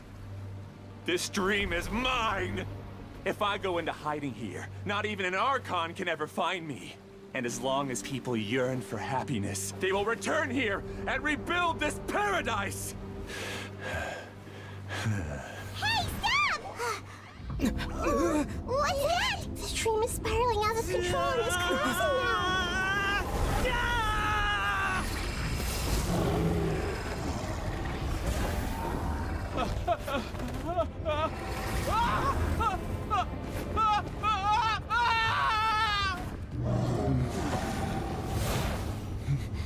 Oh no. Amira! Amira! Amira!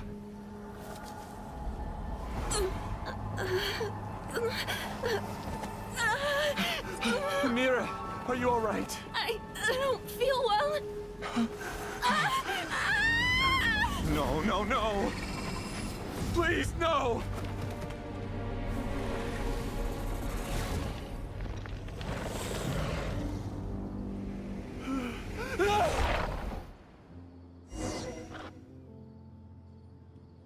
Moses, no! Get away from there! Don't ruin my flowers! What should I do? Where did it go? Left because he doesn't want you anymore.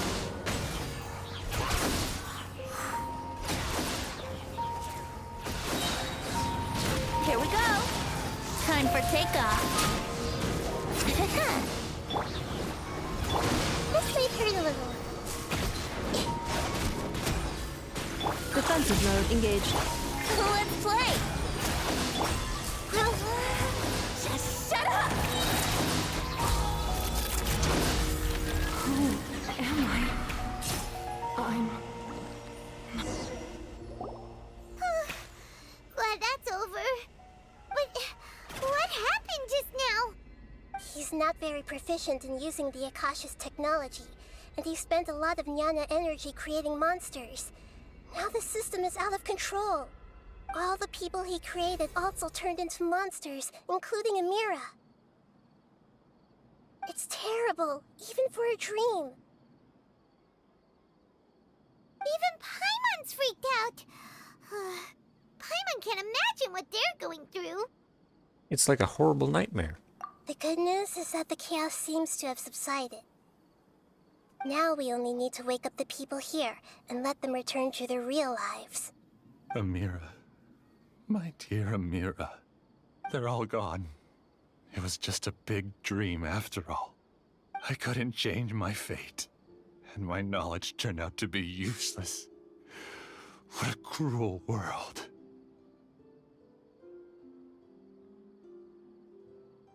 Do you still think this is our fault? I don't care about that anymore. The Jnana energy used to sustain this dream has all been transformed into monsters. This dream will soon collapse and my consciousness along with it. Let me disappear with Amira. I'd rather turn into dust than to ever wake up again. It seems that everything that's happened is too much for him. He's lost all hope. I want to say that he's only getting what he deserves, but I can't help but also feel sorry for him. I think seeing Amira turn into a monster was punishment enough for him. After comprehending the hollowness of the unreal, it's time to revisit the meaning of existence. Existence? I'm different from the others. I've long given up everything outside of my consciousness.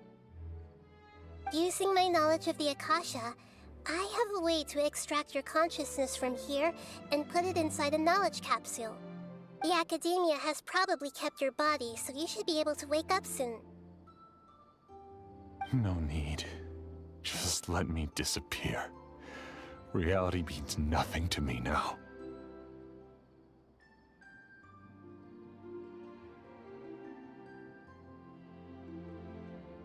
This isn't compassion. I won't let you escape your punishment by simply disappearing. As for your life after that, it'll be up to you how you want to exist. Alright, Traveler and Paimon, we should go back. We can finally wrap up this whole thing.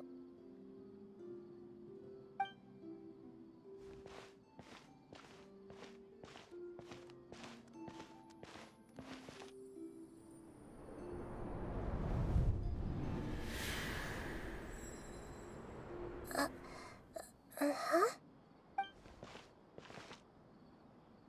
What's wrong, Nahida? Oh, nothing. Let's tell the people here to gather at a moment of dreams after they wake up.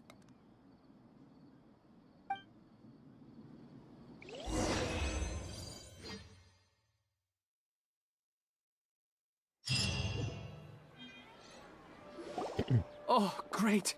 You're awake! Everybody has started to wake up, and we've heard similar reports from around the city as well. From the looks of it, you were able to successfully resolve the issue. Yes, though it took us a good deal of effort. There will be many people gathering here shortly, so please do your best to maintain order. I need to go to the Academia with them now, but we'll be back soon.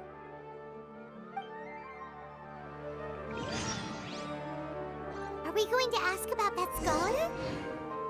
Yes, but it may take some time for him to wake up after his consciousness returns to his body. We can leave the rest to the Matra.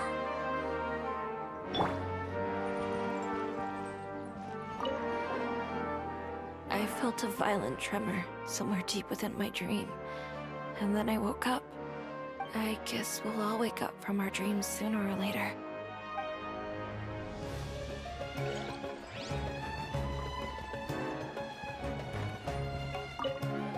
I'm really glad I reached out to you earlier.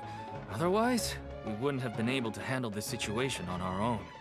You did a great job as well. Anytime there's a story about dreams, I'm usually on the side of the dreamers.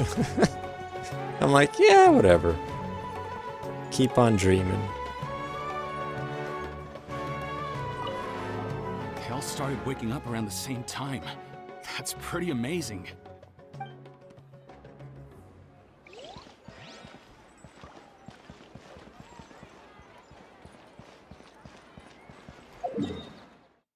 Wait, what are those?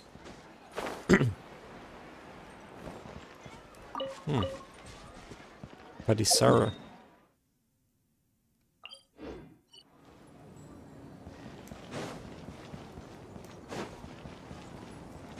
Do I actually have an item? Did I get an item with his knowledge capsule or whatever it is?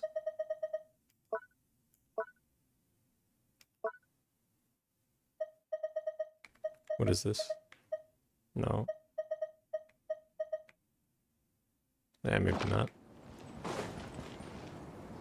Oh, it's the great Dendro Archon. How can I help you? So in the Matrix, absolutely. In the Matrix, I was 100% cheering for the machines. I would never want to live in that godforsaken world that, like the real world or whatever, where it's all just gray and brown and everybody's dirty and bald. Ugh, no.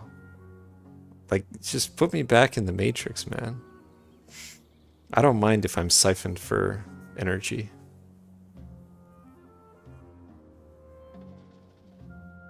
I would like to check the registration records of a Kasharawar scholar. He should be in an unconscious state right now. Hell yeah, give it a few more years. You'll never wake me up. Okay, just a moment. After a while. Sorry to keep you waiting, Dendro Archon. We have confirmed that there's a scholar named Beinuni who's been unconscious for a while. The cause was improper operation of the Akasha. He hasn't regained consciousness yet, and is still receiving treatment at Bimarstan. Huh? Isn't his name Moses? I guess he didn't want to be recognized or bothered by anyone. Please, give the knowledge stored in this to the Matra and ask them to import it into Beinuni's brain. Understood. But for safety reasons, I need to know why. It's simple. This contains his consciousness. It's long been trapped inside of a dream. He's committed an act that affected the safety of Sumeru. After he wakes up, I'll inform the General Mahamatra of all the details. I see. I'll take care of this right away. Thank you, Great Dendro Archon. No problem. Wait, what if it's a different person? They're not even checking to make sure that that's really the same guy? Alright. Everyone should have gathered at a moment of dreams by now. Let's head back.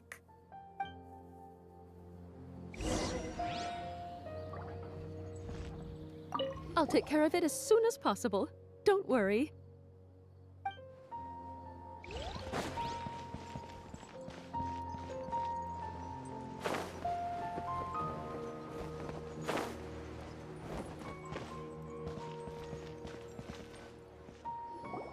Let's be quiet and just listen in. I wonder what she's going to say. Hello, all of you who have just woken up. I'm sorry for interrupting your beautiful dreams. I may have acted a little cold when handling things in the dream. I sincerely apologize for that. Dreams have amazing power. They inspire us to remain resolute in the face of adversity and help those with aspirations achieve their desires. But dreams also have the potential to exploit people, confuse the senses, and distort the truth. Unfortunately, you are all chosen as prey for an elaborate scheme. As I've said before, I am still learning, and cannot fully empathize with the pain of all the loss you've experienced. But just take a good look around you, and you'll see many other people who have had similar experiences. You should be proud that you've been able to gather here and look toward the future together. The path of life is long, and it's hard for us to see the destination. This leads us to ask a lot of difficult questions. What's the meaning of life? What's the purpose of my existence? Why do I keep experiencing pain and loss? Of course, the most comfortable choice is to stop progressing. Give up thinking, and just keep repeating whatever you're already familiar with. Whenever you have such thoughts, just look at the people and things around you. Some people work hard all day so that their families can have a hot meal on the table at night. Some people travel all over the world in order to create art that resonates with all of Teyvat.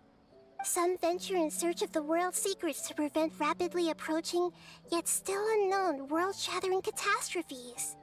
Life is not just about yourself. Each and every one of your actions shapes you and the world around you. Look, friends and family will remember what you've done, and even some people you've never met may benefit from your actions. Therefore, many people will strive forward to forge new paths, even if they have to endure great pain to do so. Once you begin your journey on that same difficult yet rewarding path, you'll come to know the answers to those big existential questions, yet they will no longer feel as life-defining as they did before. But if you were to believe that life is nothing but an empty, ephemeral dream, then that's also the only thing it'll ever become. You are free to choose how you want to live your lives, but as your Archon, I should first make this information known to everyone.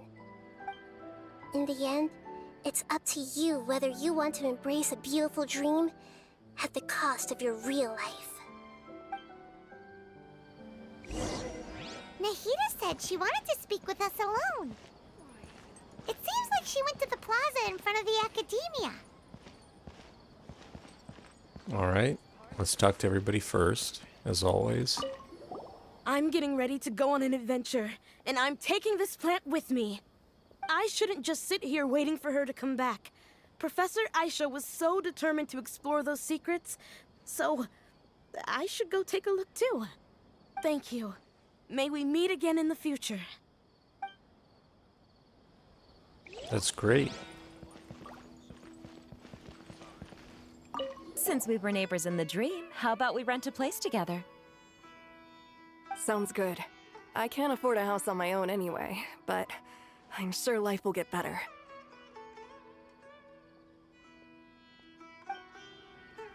Well, isn't that nice? You know, I know another pair of roommates. I discovered that Nasser and I get along pretty well. We both have pretty straightforward personalities.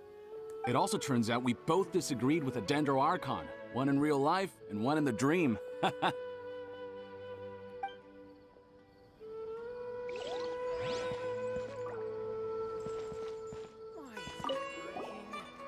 Thank you for rescuing me. I'm really sorry. Luckily, Haidar wasn't injured because of my stupid mistake. Dad said you're amazing. You're real heroes. Thank you.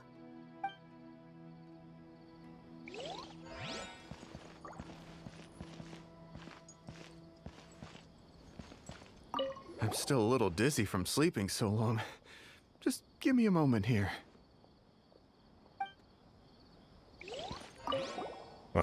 Thank you for rescuing. Why would it pick them? I wasn't even looking at them.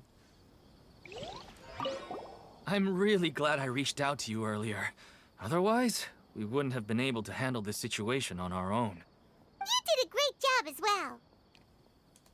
Yeah, just imagine, like, this all started because, what was it? We just happened upon a survey that they were conducting about dreams, about, like, dream experts.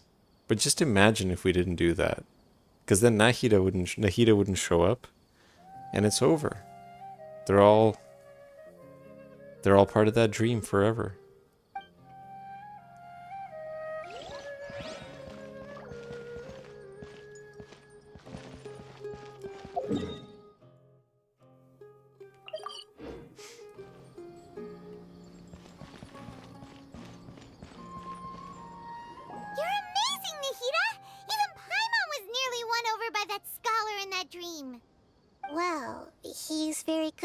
manipulating the weaknesses of human nature, but perhaps he himself had fallen prisoner to them long ago. That dream was incredibly beautiful and enticing. Ordinary people couldn't see through it and easily lost themselves within it. But as long as you can still wake up, you can still move forward with your life. You've also learned a lot, Nahida. Huh? What makes you say that? You can really empathize with others now. Right! You said that you didn't understand human feelings, but we saw how considerate you were with all these people. Your speech just now really connected with everyone. You did a good job! Thank you. I've heard a lot of sad stories along this journey, and several of them have touched my heart. You can't say that the victims of the dream really did anything wrong, and what they wanted was also not unreasonable. That's why I could understand them when they tried to resist us and protect the dream. But all of my understanding and stirred feelings probably can't even account for even 1% of the pain they've experienced. I don't think this 1% can be seen as an example of what you call empathy. You're too hard on yourself, that's for sure. Nobody's capable of having absolute empathy. You should be a little more confident in yourself. Alright. I suppose going out into the world will help my confidence grow. I've learned that emotions are nothing like knowledge, and that's why it's hard for me to put them into words sometimes.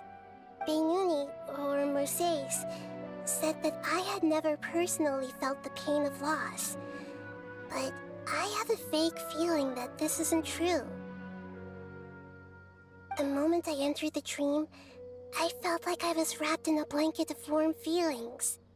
It was so warm that it felt like I had returned to the start of my life, and I didn't want to wake up anymore. Huh. Did she see something in the dream too? But when I opened my eyes, the feeling was gone without a trace. If I have to make an analogy for it, I would say I can no longer see words on a piece of paper after they have been erased, but I can still see the slight indentations of where the words had been written. But now that I've experienced this dream, I think I can say with confidence that I won't dwell too much on the meaning of that warmth. It's enough that I can tell I was once supported by that warmth, and its existence has allowed me to get to where I am today. If I dwell too much on its exact nature, I would be putting the cart before the horse. I gave a speech to inspire my people, so then that would be too embarrassing. Greater Lord Rukkhadevata has already shaped Nahida through her actions. Even if she has been forgotten, Nahida's mind and willpower are the proof that she once existed. Instead of telling her the truth, I should respect their decisions. Hey, what's with that serious look? You keep looking like there's something you want to say. Is there anything you want to tell me? Nah, it's not important. Okay. Since we just woke up, let's stretch a little bit. A new day is about to begin.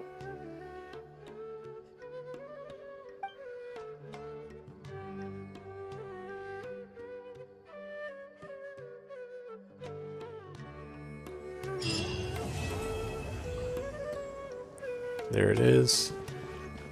The funny thing is I need to do the second one, the second act, to unlock APEP. Oh man. But we made progress. That's all that matters. Let me just see. Where is she?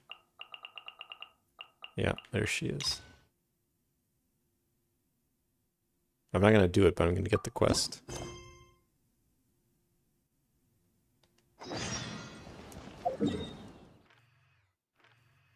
Where do they expect me to go?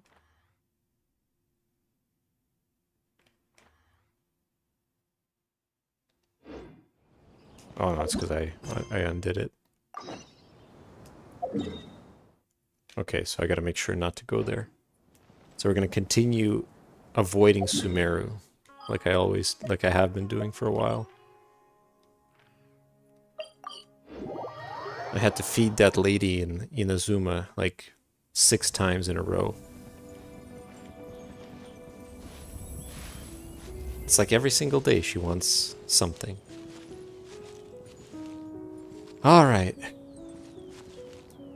I'm getting pretty tired, so I'm going to stop for tonight. Let's collect our achievements.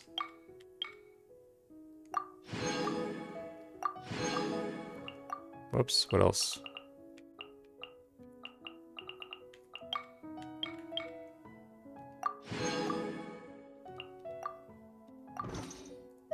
Alright, cool.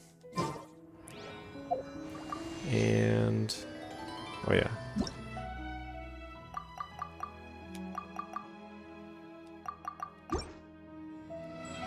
What else? There's nothing new there. I think that's it. Oh yeah, a woman like that you gotta feed every day. I think that was it. Yep, we did it. Did the event. There's nothing. There's a new event coming up soon already, but I guess we'll have some time, so nothing to worry about.